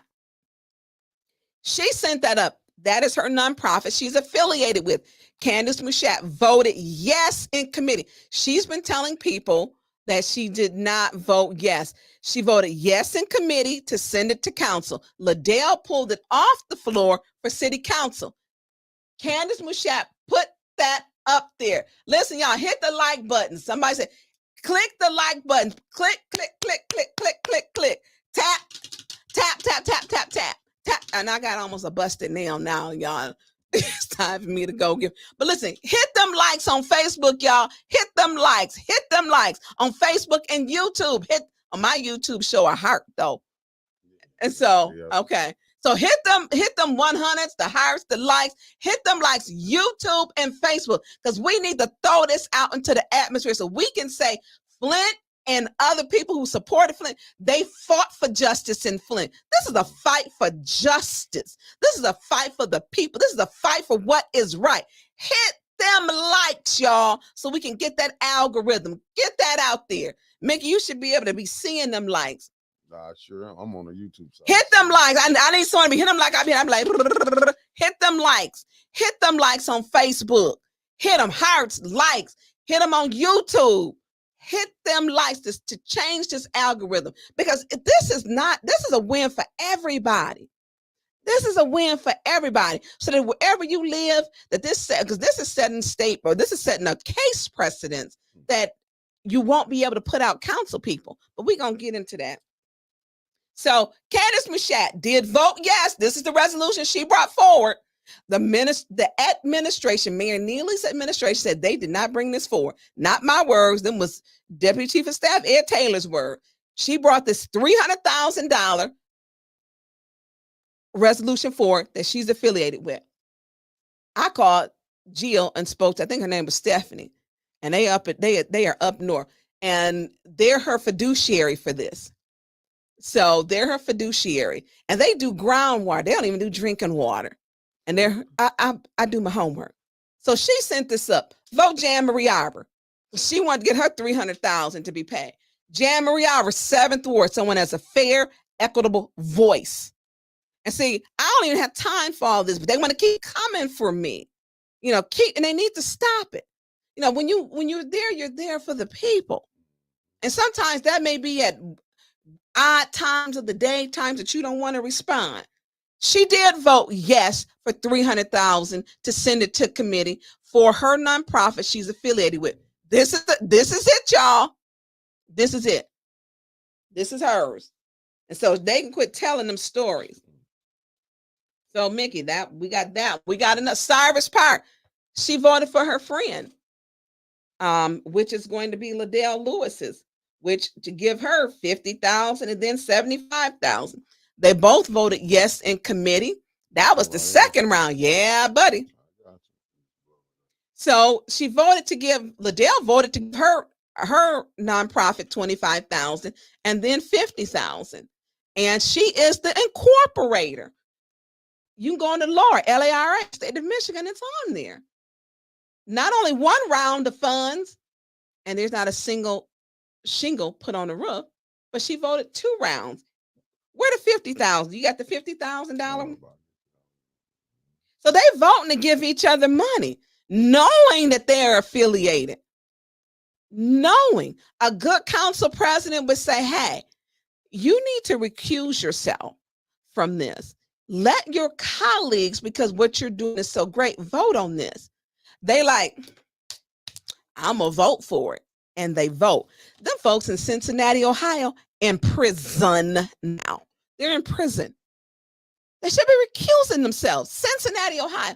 Was that the $50,000? That's the $300,000. So the $50,000 one, my internet is there. Go, I got it. Okay. This was Liddell Lewis's first round. She voted to give her nonprofit $50,000. $50,000. And I think Sister Audrey Muhammad is doing a recall on her. I believe she is.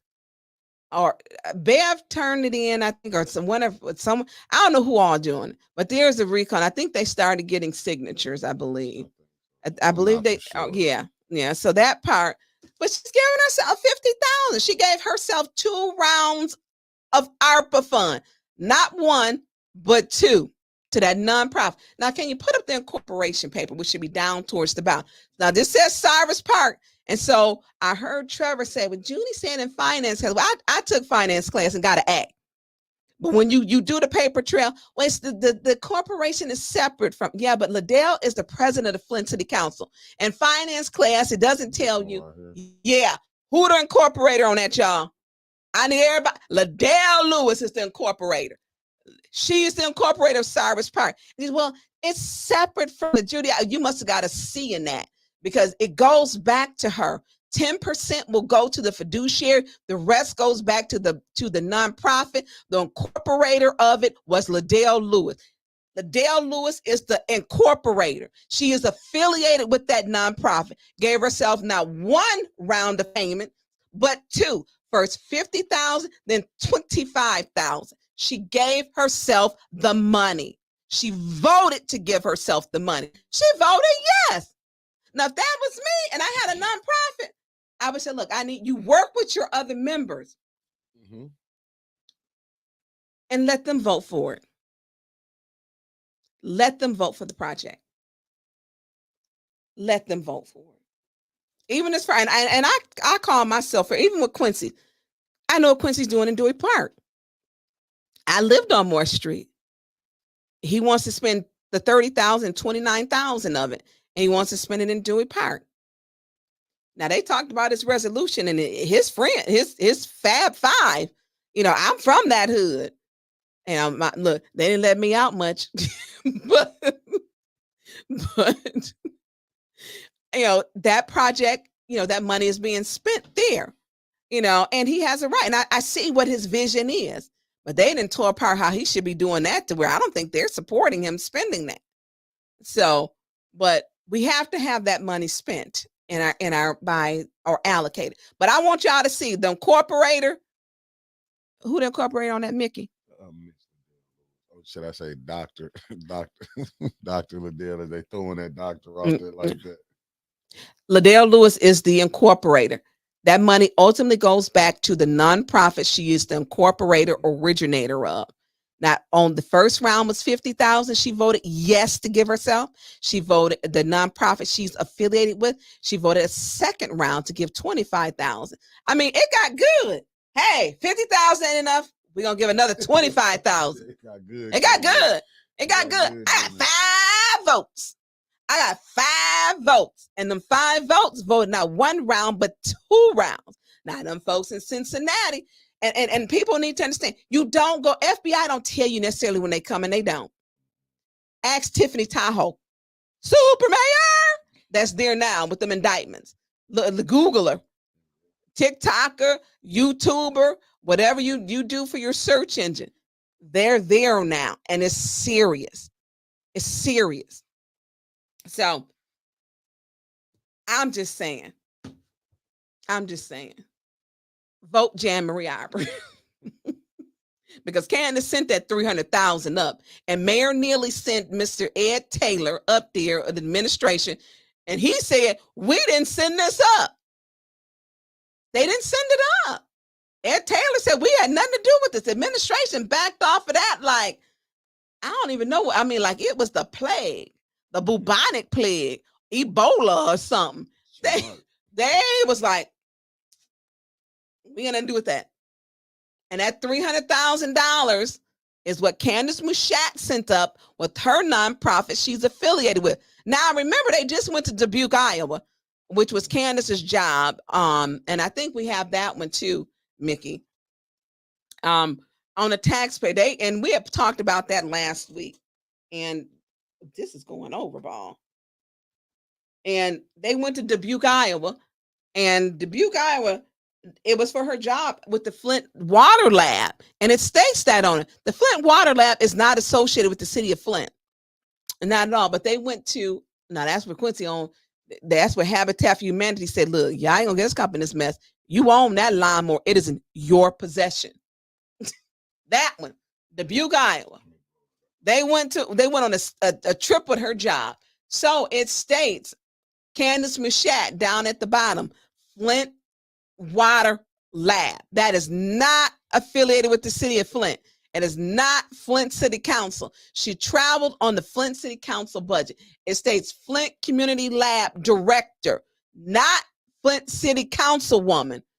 Flint Interim Councilwoman. Let me get it correct. It does not say Flint Interim Councilwoman. It says the Community Lab apostrophe Director. It did not say Flint City Council. She did not go to represent the city of Flint. She went for her job, Flint Community Lab Director. Her and Liddell Lewis traveled on the dime of the residents to go to Dubuque, Iowa, and stayed at a water park resort? A water park resort where airfare, car fare, taxes, gratuities, and the price of the seminar. And that was an expensive plane. One of the planes like $700 a piece. What was they flying? Spirit don't go out that way. Spirit don't fly to Dubuque, Iowa.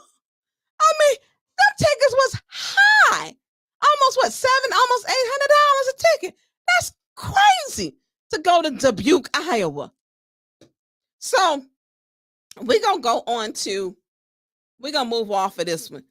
Vote Jan Marie Arbor, 7th Ward. We need somebody in that seat that's not traveling on the residents for the city and not setting up resolutions that they're affiliated with to pay themselves $300,000 and did not do a written form because it comes from ARPA, and Brian Drzezinski's what Ernst & Young says, hey, they need to fill out a form. There should be a process to fill out a form to where they're disclosing it written and orally. Liddell Lewis and Candace Machat has not done that for the nonprofits that they are affiliated with. Okay. Hit them like buttons, y'all. Hit them like buttons. Patrick Dream said they took a grant. Hey, So listen, for everybody that donated, we appreciate y'all for Cash App 810 News Media Group. We appreciate your donations to help keep these shows funded, these podcasts. I do not get paid. I don't take a dime, zero. Okay, so Mickey, we're gonna close with we went to court. I say we because y'all showed out and showed up. And I appreciate each and every one of you who did. So where do we go from here? We're going to appeals court. And this is the people. We, the people, are going to appeals court, because when you elect your person, and it's not just going to end up a council, this will be setting a precedent. When you elect a person to represent you, they should just do that. You should only be able to be removed. There's two ways: by governor and by recall. And the governor has to still have cause. Like I would have had to have committed a felony, rob a bank and I guess kill somebody. I don't even know what's your felony. How much if I have to become a drug dealer?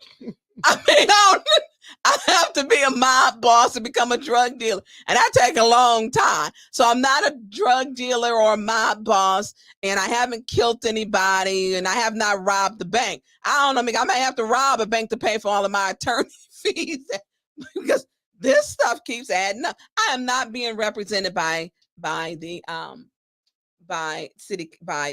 council. Oh, I need to go back. I need to back that up because I want to show the part where Attorney Kim told that lie. I need you to go back into that video, and I need you to at a minute, an hour 36. Yeah. But listen, y'all, we going back to court. So, people were saying my nails were perfectly manicured. Man, my feet gonna be looking like I cut grass with them. Your girl on a budget now, for real one, because I have to pay for my attorney fees.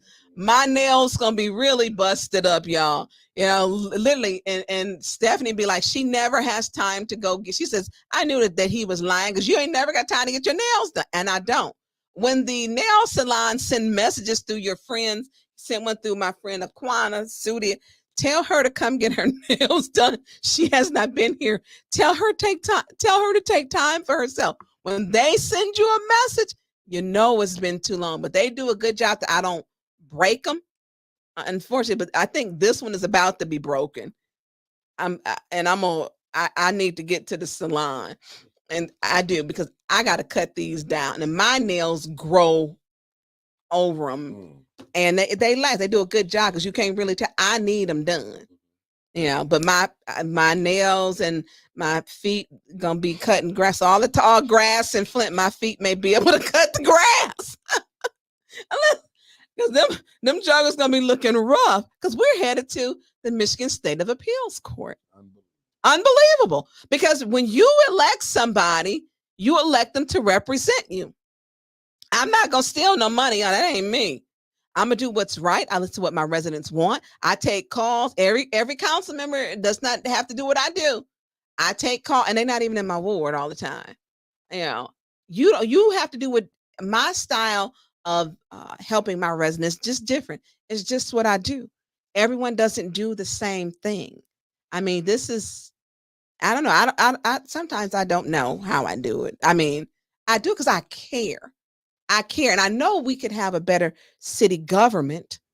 and would give us, and people say, well, what is hope? Hope is knowing you can believe in your government officials and that you can go to them and call them, and you can go to, you know that your city is working for you. Nobody should have all these water bills when it was 35 million in the state of Michigan that they didn't even apply for, that could have taken care of it. So let's go to that minute and 36 where I went to, I had been put out the meeting because I got a warning for her taking the floor from me and not gagging it properly. Liddell Lewis did not say point of order. Ms. Burns, you did not. You're speaking the motive. You have debate. That's what, when you're going back, it's debate. I didn't cuss her or anything. I had the floor. I'm supposed to speak when I have the floor. It's my time to speak.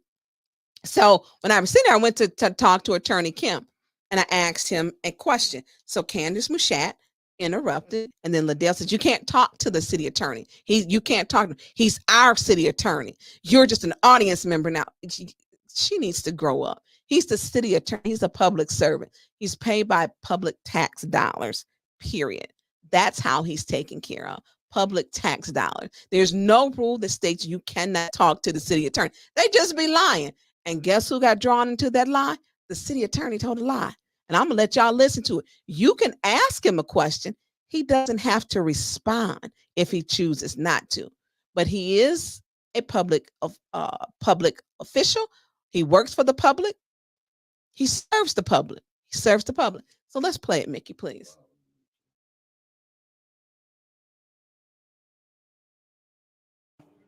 All right, so now we are on the second round for reconsideration. Anyone like to speak in the second round to reconsider resolution 240222? Seeing that we don't have any Madam Chair. Go ahead, Ms. Mushat. Yeah, I'm happy that we do have all of these questions. It goes to show that we need to go ahead and vote yes on this reconsideration so that all of these questions can be answered, so that amendments can be offered. I would urge my colleagues to go ahead and vote yes to reconsider this so that we can go ahead and make amendments so that they can have some time today to make whatever changes they feel would be needed to be made to make the budget a little better. While some of us are newer, we've also all had this in front of us for enough time to at least have the amendments that we would like to make ready, to have the questions. Madam Chair. Ms. Mushat. Pardon. Excuse me, Ms. Burns? Ms. Burns, you are removed from the meeting, so you shouldn't be in the meeting. Ms. Burns.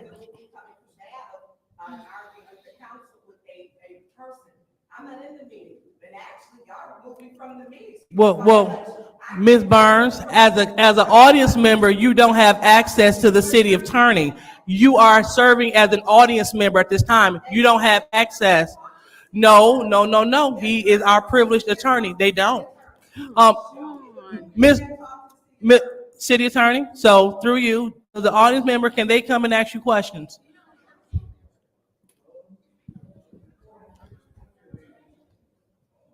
No, audience members can't consult with the city attorney. Having said that, I'm happy to take Councilmember Burns out back to discuss the issue that she wants to discuss, if that would prevent that from disrupting the meeting. But I'm a council member. I'm not a regular audience. I'm a You are, Ms. Burns, like we just stated, you are now in the capacity of an audience member. So Attorney Kim, please do so. Thank you.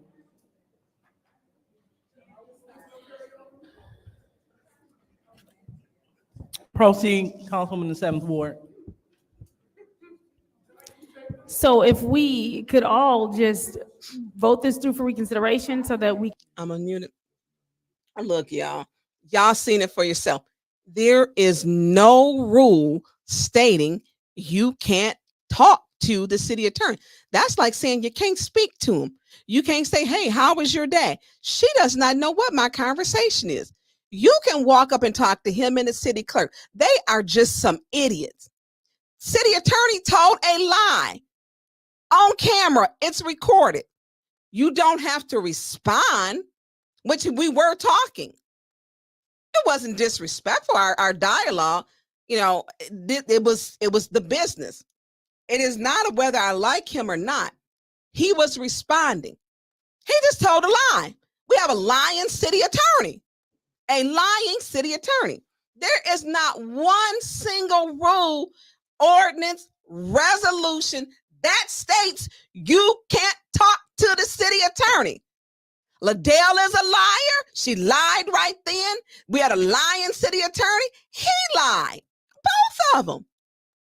So then we get to the back, and I said, opens up his laptop, and he's like, and I'm like, he said, well, this is what it says right here. I said, it does. I said, you just told a lie. And I say lie because I don't want to say mistruth or, I'm not going to wrap it up. It was a lie. I said, you told a lie. I said, there is no rule that no one can speak to you. Well, I don't have to respond. I said, no, you don't have to respond, but let's not do a play on words. You just told a lie and stated they cannot speak to you. No one can speak to you. That is a lie. Your right to not respond, you do have that, but there's no rule that states they can't speak to you. He's all in this garbage with them. Hook, line, and sinker to where he lied for them. Can't trust him. He just lied. He took an oath. He violated his oath to uphold the truth, and he created a lie. Well, council members, you can't consult with the city attorney. It's a damn lie. He told a damn lie. You can.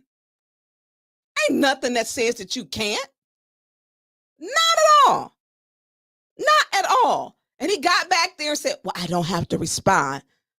Okay, but you just said up there, you can't consult with the city attorney.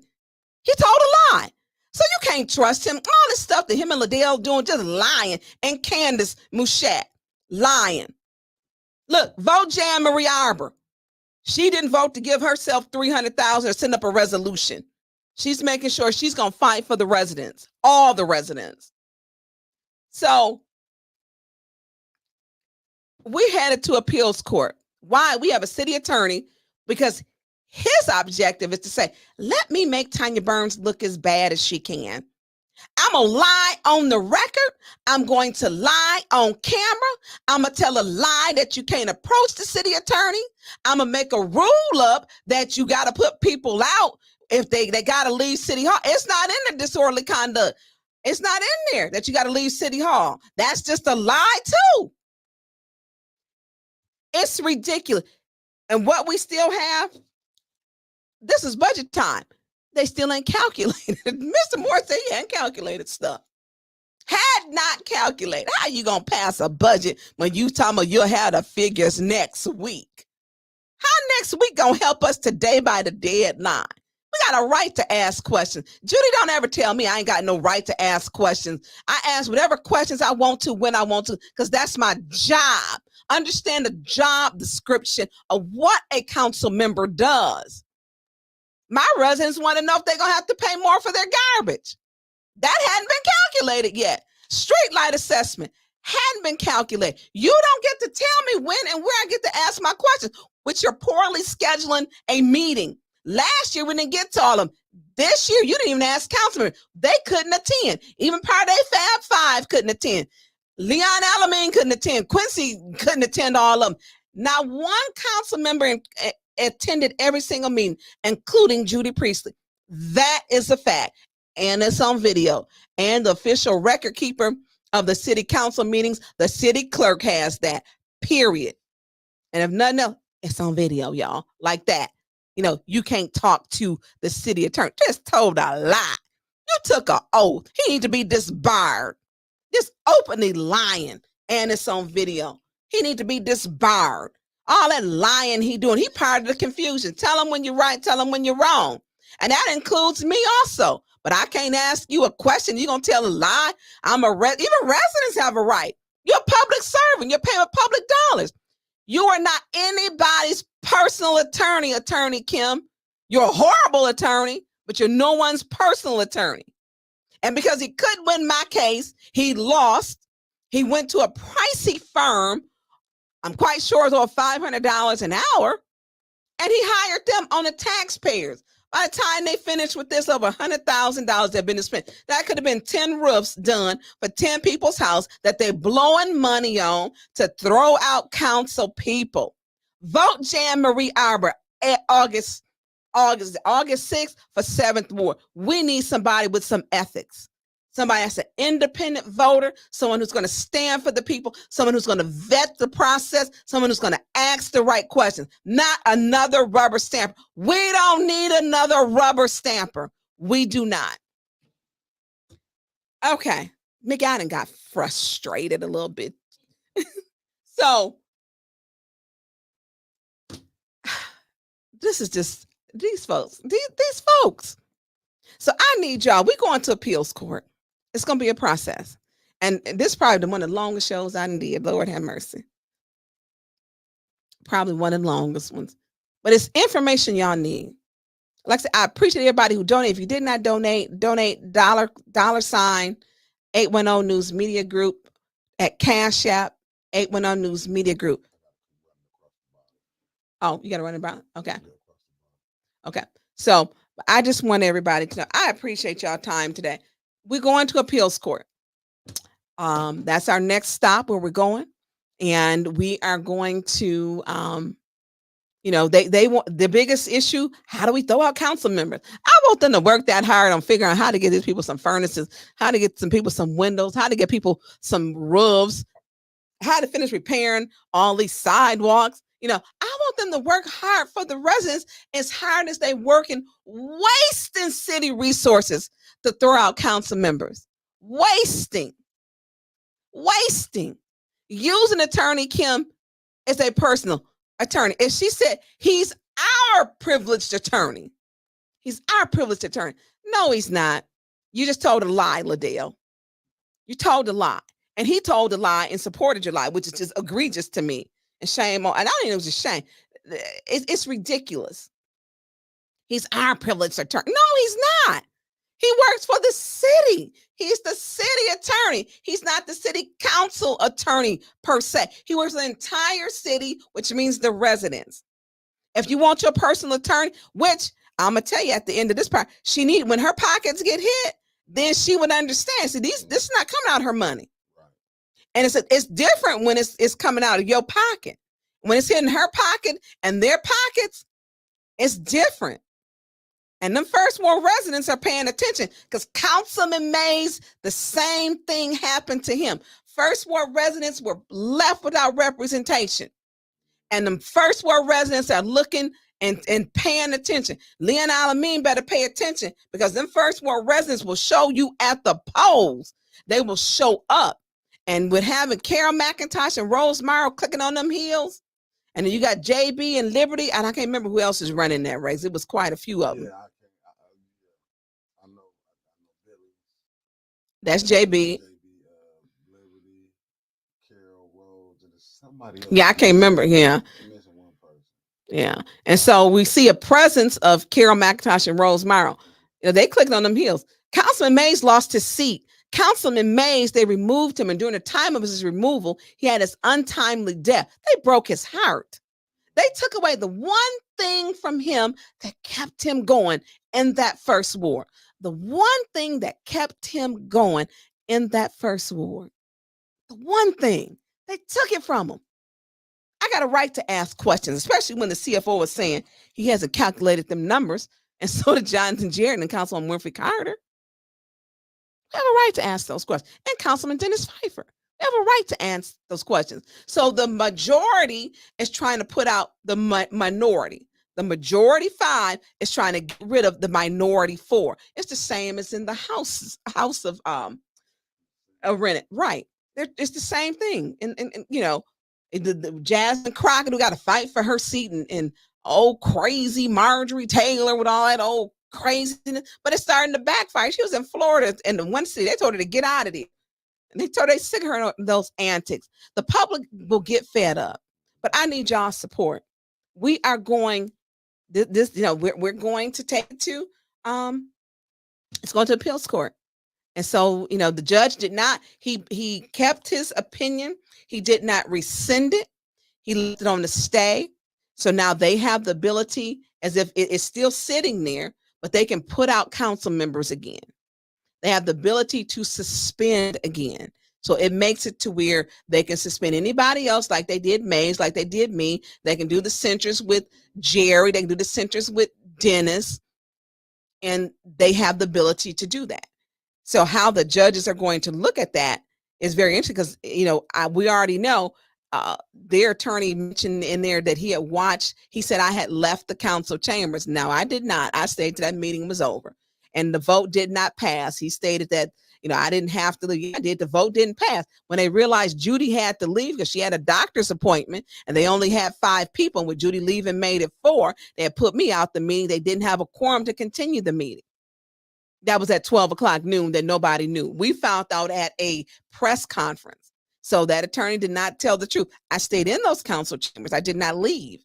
I stayed in there and they voted. Liddell took the floor from me illegally. Every time she takes the floor, she illegally takes the floor. And then she's trying to say like I'm violent and I'm, you know, now Councilman Mays cussed them out. He did. You know, I have not. You know, I left my seat because the vote wasn't going to pass. I can count. It was not. And I left my seat while they were, Judy's like, well, no, I want to put an amendment on the floor. They have voted yes to remove me first. Then Judy's like, oh, basically I need to see, let me check and see, because she knew she wouldn't have time and she had to leave.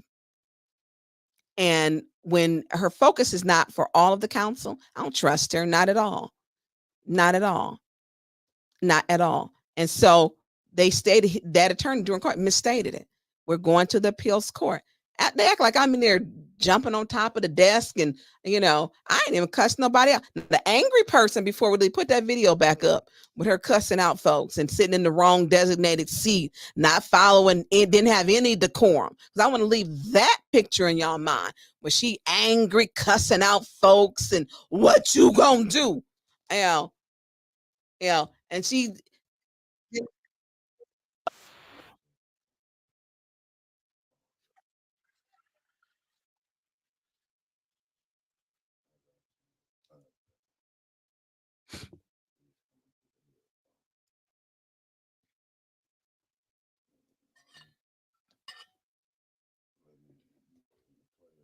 mm-hmm.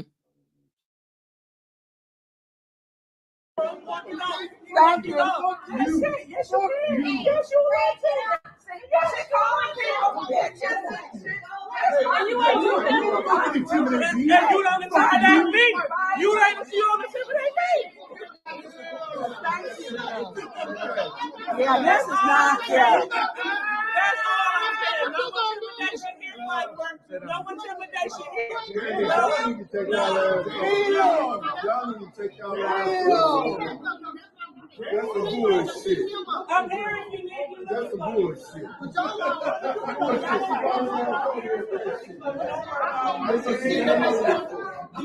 They gonna get enough. You gonna get bitches up in this one. You don't get enough for that with the president.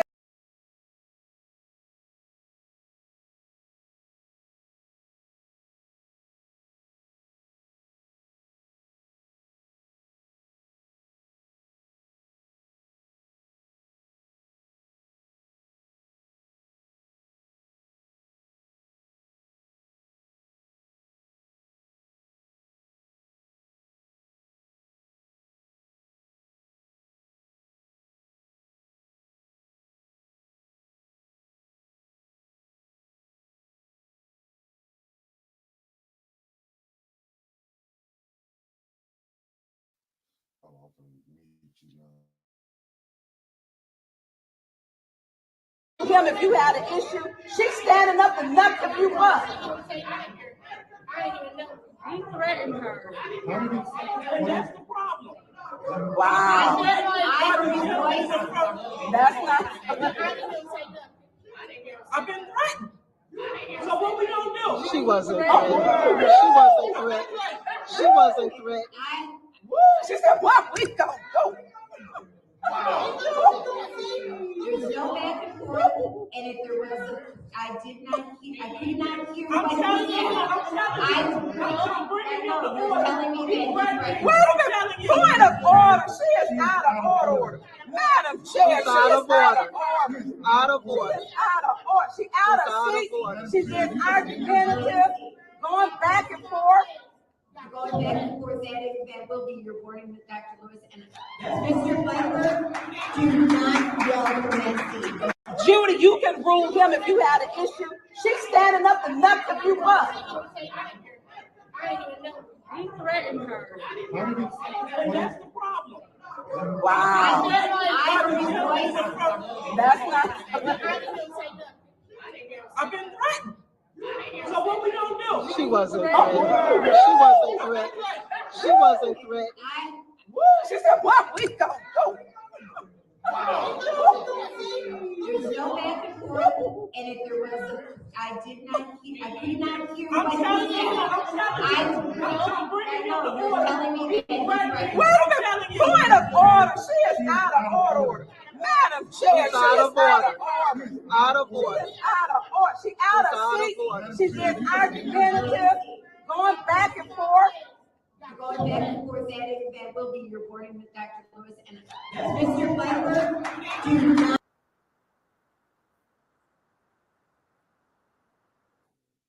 Okay, so that's what decorum from the Flint City Council president looks like, who also voted not once to give her nonprofit she's affiliated with $50,000. She voted twice to give her nonprofit she's affiliated with $25,000. She's the incorporator. I put up the document so that you could see it. I'm just saying, this stuff is, we got to talk about this. Her biggest thing, they want to shut my voice down. They shut Councilman May's voice down. They're trying to shut mine down. I've been put out for 30 days. Then when I went to speak, they want to use Rule 29.3. Now, the one time I gave Attorney Kim credit, the one time he did understand what Rule 29.3 is, he says, no, you have to let her speak. And the look on Eva's face, man, she was hotter than fish grease because I can speak. They ruin like tyrants and dictators. They are. It's not about the business of the people. It's just not. It's not.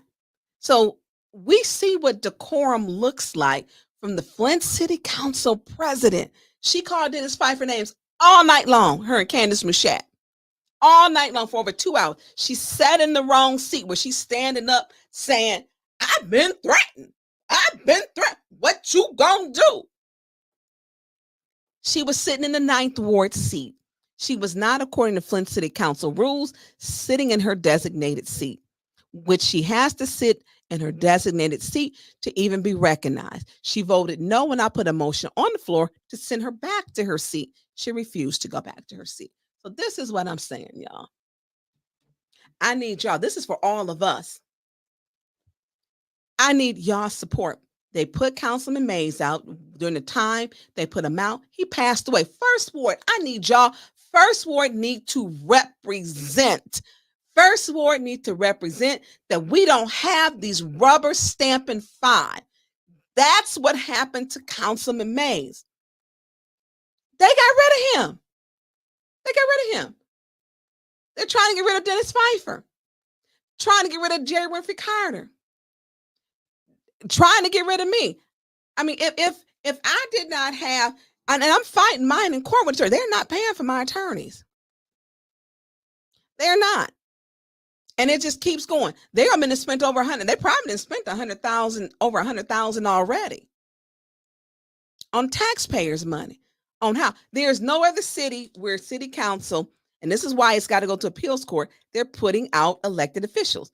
The governor can put you out, remove you from your seat for call, but there has to be a level of cause and by recall.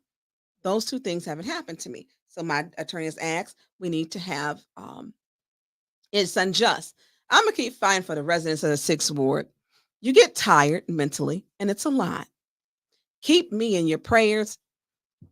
Now I don't want everybody, but if you kind of, I want the good people praying for me, y'all.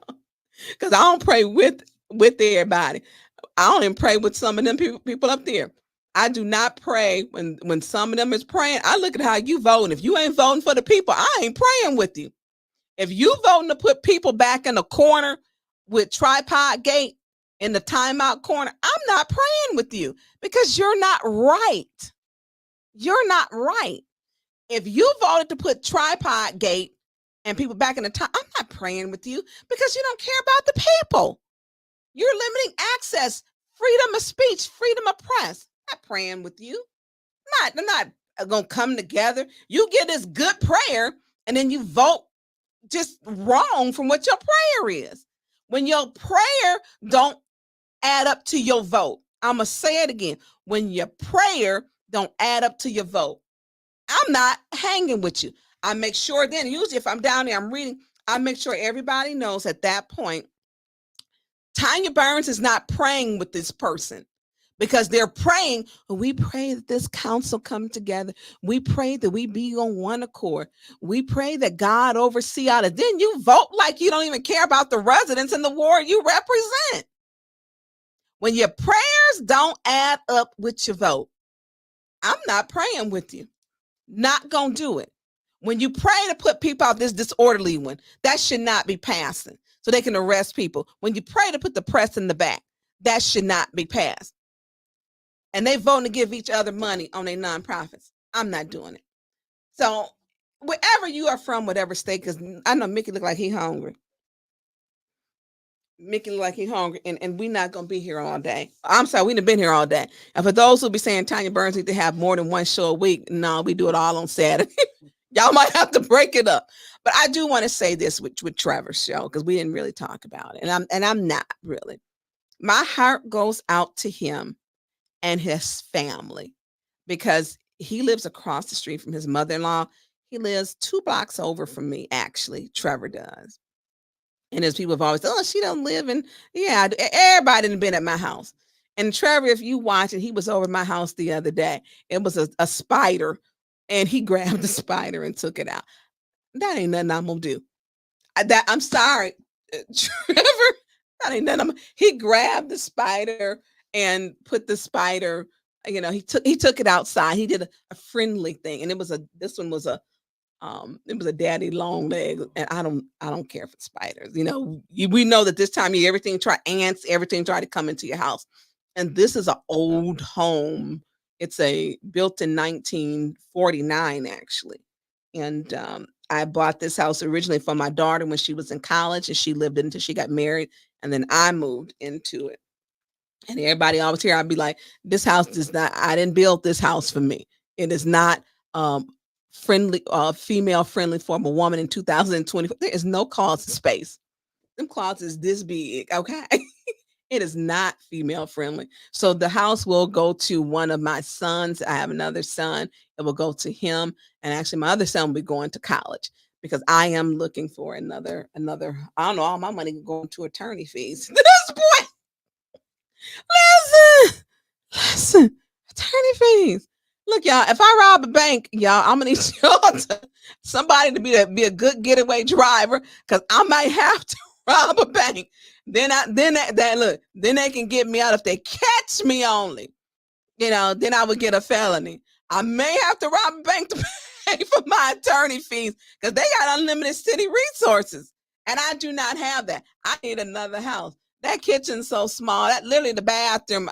I never had a house I take that back. My first house I bought had 1 bathroom, but I ain't used to no little. And that bathroom little.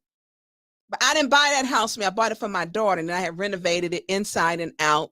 That was a house for her. She didn't cook. I like to cook. And Stephanie, if she watching, be telling some, you don't cut your heat up. No, I don't. You come to my house, you better bring a blanket and a snowsuit, okay? Because I ain't cutting the heat up over 68, 69, okay? She be like, your house is cold. Okay, Stephanie Rogers, bring your heating blanket, okay? Yeah, all my money going to attorney fees. But I just want to say, I appreciate everybody that's on here. And hey, it's Art about to make some big money. Yeah, he got a lawsuit, because it is not in there that you can't stay, you know. First of all, officers can't enforce a resolution, you know, and they were enforcing a resolution that he had a tripod. You know, it wasn't an ordinance, it was a resolution. We didn't have a public hearing for it to be an ordinance. And then in the disorderly conduct one, it's nothing that says you have to leave the building. Now everybody know Miss Gladys. Miss Gladys say everything that I can't say. She's a senior lady. She just happens to be white and she's Republican, and she will tell them all. She tell everybody off. And Miss Gladys sits at that door. There's nothing that states that you have to leave City Hall, but they arrested him, and it's not on there. They enforced a resolution, and Chief Green, you need to be making sure your officers know what's going on. Don't be asking our city attorney, because he said don't ask, because he don't be knowing. Attorney Kim just be making up stuff as he go. He like attorney on the go law, and he made up the lie that I couldn't talk to him because I was just a resident. No such rule, no law, no ordinance. That does not exist. He made up a lie, and he got to the back and said, well, I don't have to answer. I know you don't, but I'm being civil to you. But when you keep lying on me, don't expect me to be civil and polite to you. Don't. First ward, y'all need to be showing up. Same thing they did with closing that voice for Councilman Mays. They're doing for me in the 6th ward. They're trying to do in the 5th ward, and they're trying to do in the 8th ward, and they're going to be trying to do it in the 9th ward. They got problems because Councilman Jarrett asked the pertinent questions that should be asked. Okay. Oh, Cornelius, where they need to remove those 2 officers from the meeting. You know, now y'all might be mad, but I'm gonna ride with, I like them officers. They have to do their job. They're being directed. That's what they do. It's the command staff. They're being ordered to do those things. Those officers are not mean. They're not nasty. They're just not. They're doing what they're ordered to do. Be mad at the person who's giving them the orders. And Attorney Kim has been, I believe, giving some. And I don't know if Clyde has. And if they're going to Chief Green, it's the person giving the orders. I like the officers. I'm gonna stand for them. They overwork. They all are making overtime. Officers in City of Flint making over $100,000 a year because it's just overtime, and they run from case to case. Cornelius said uniform officers should be there. I agree. Yes, uniform officers should be there. That I agree. But I like them officers. I do.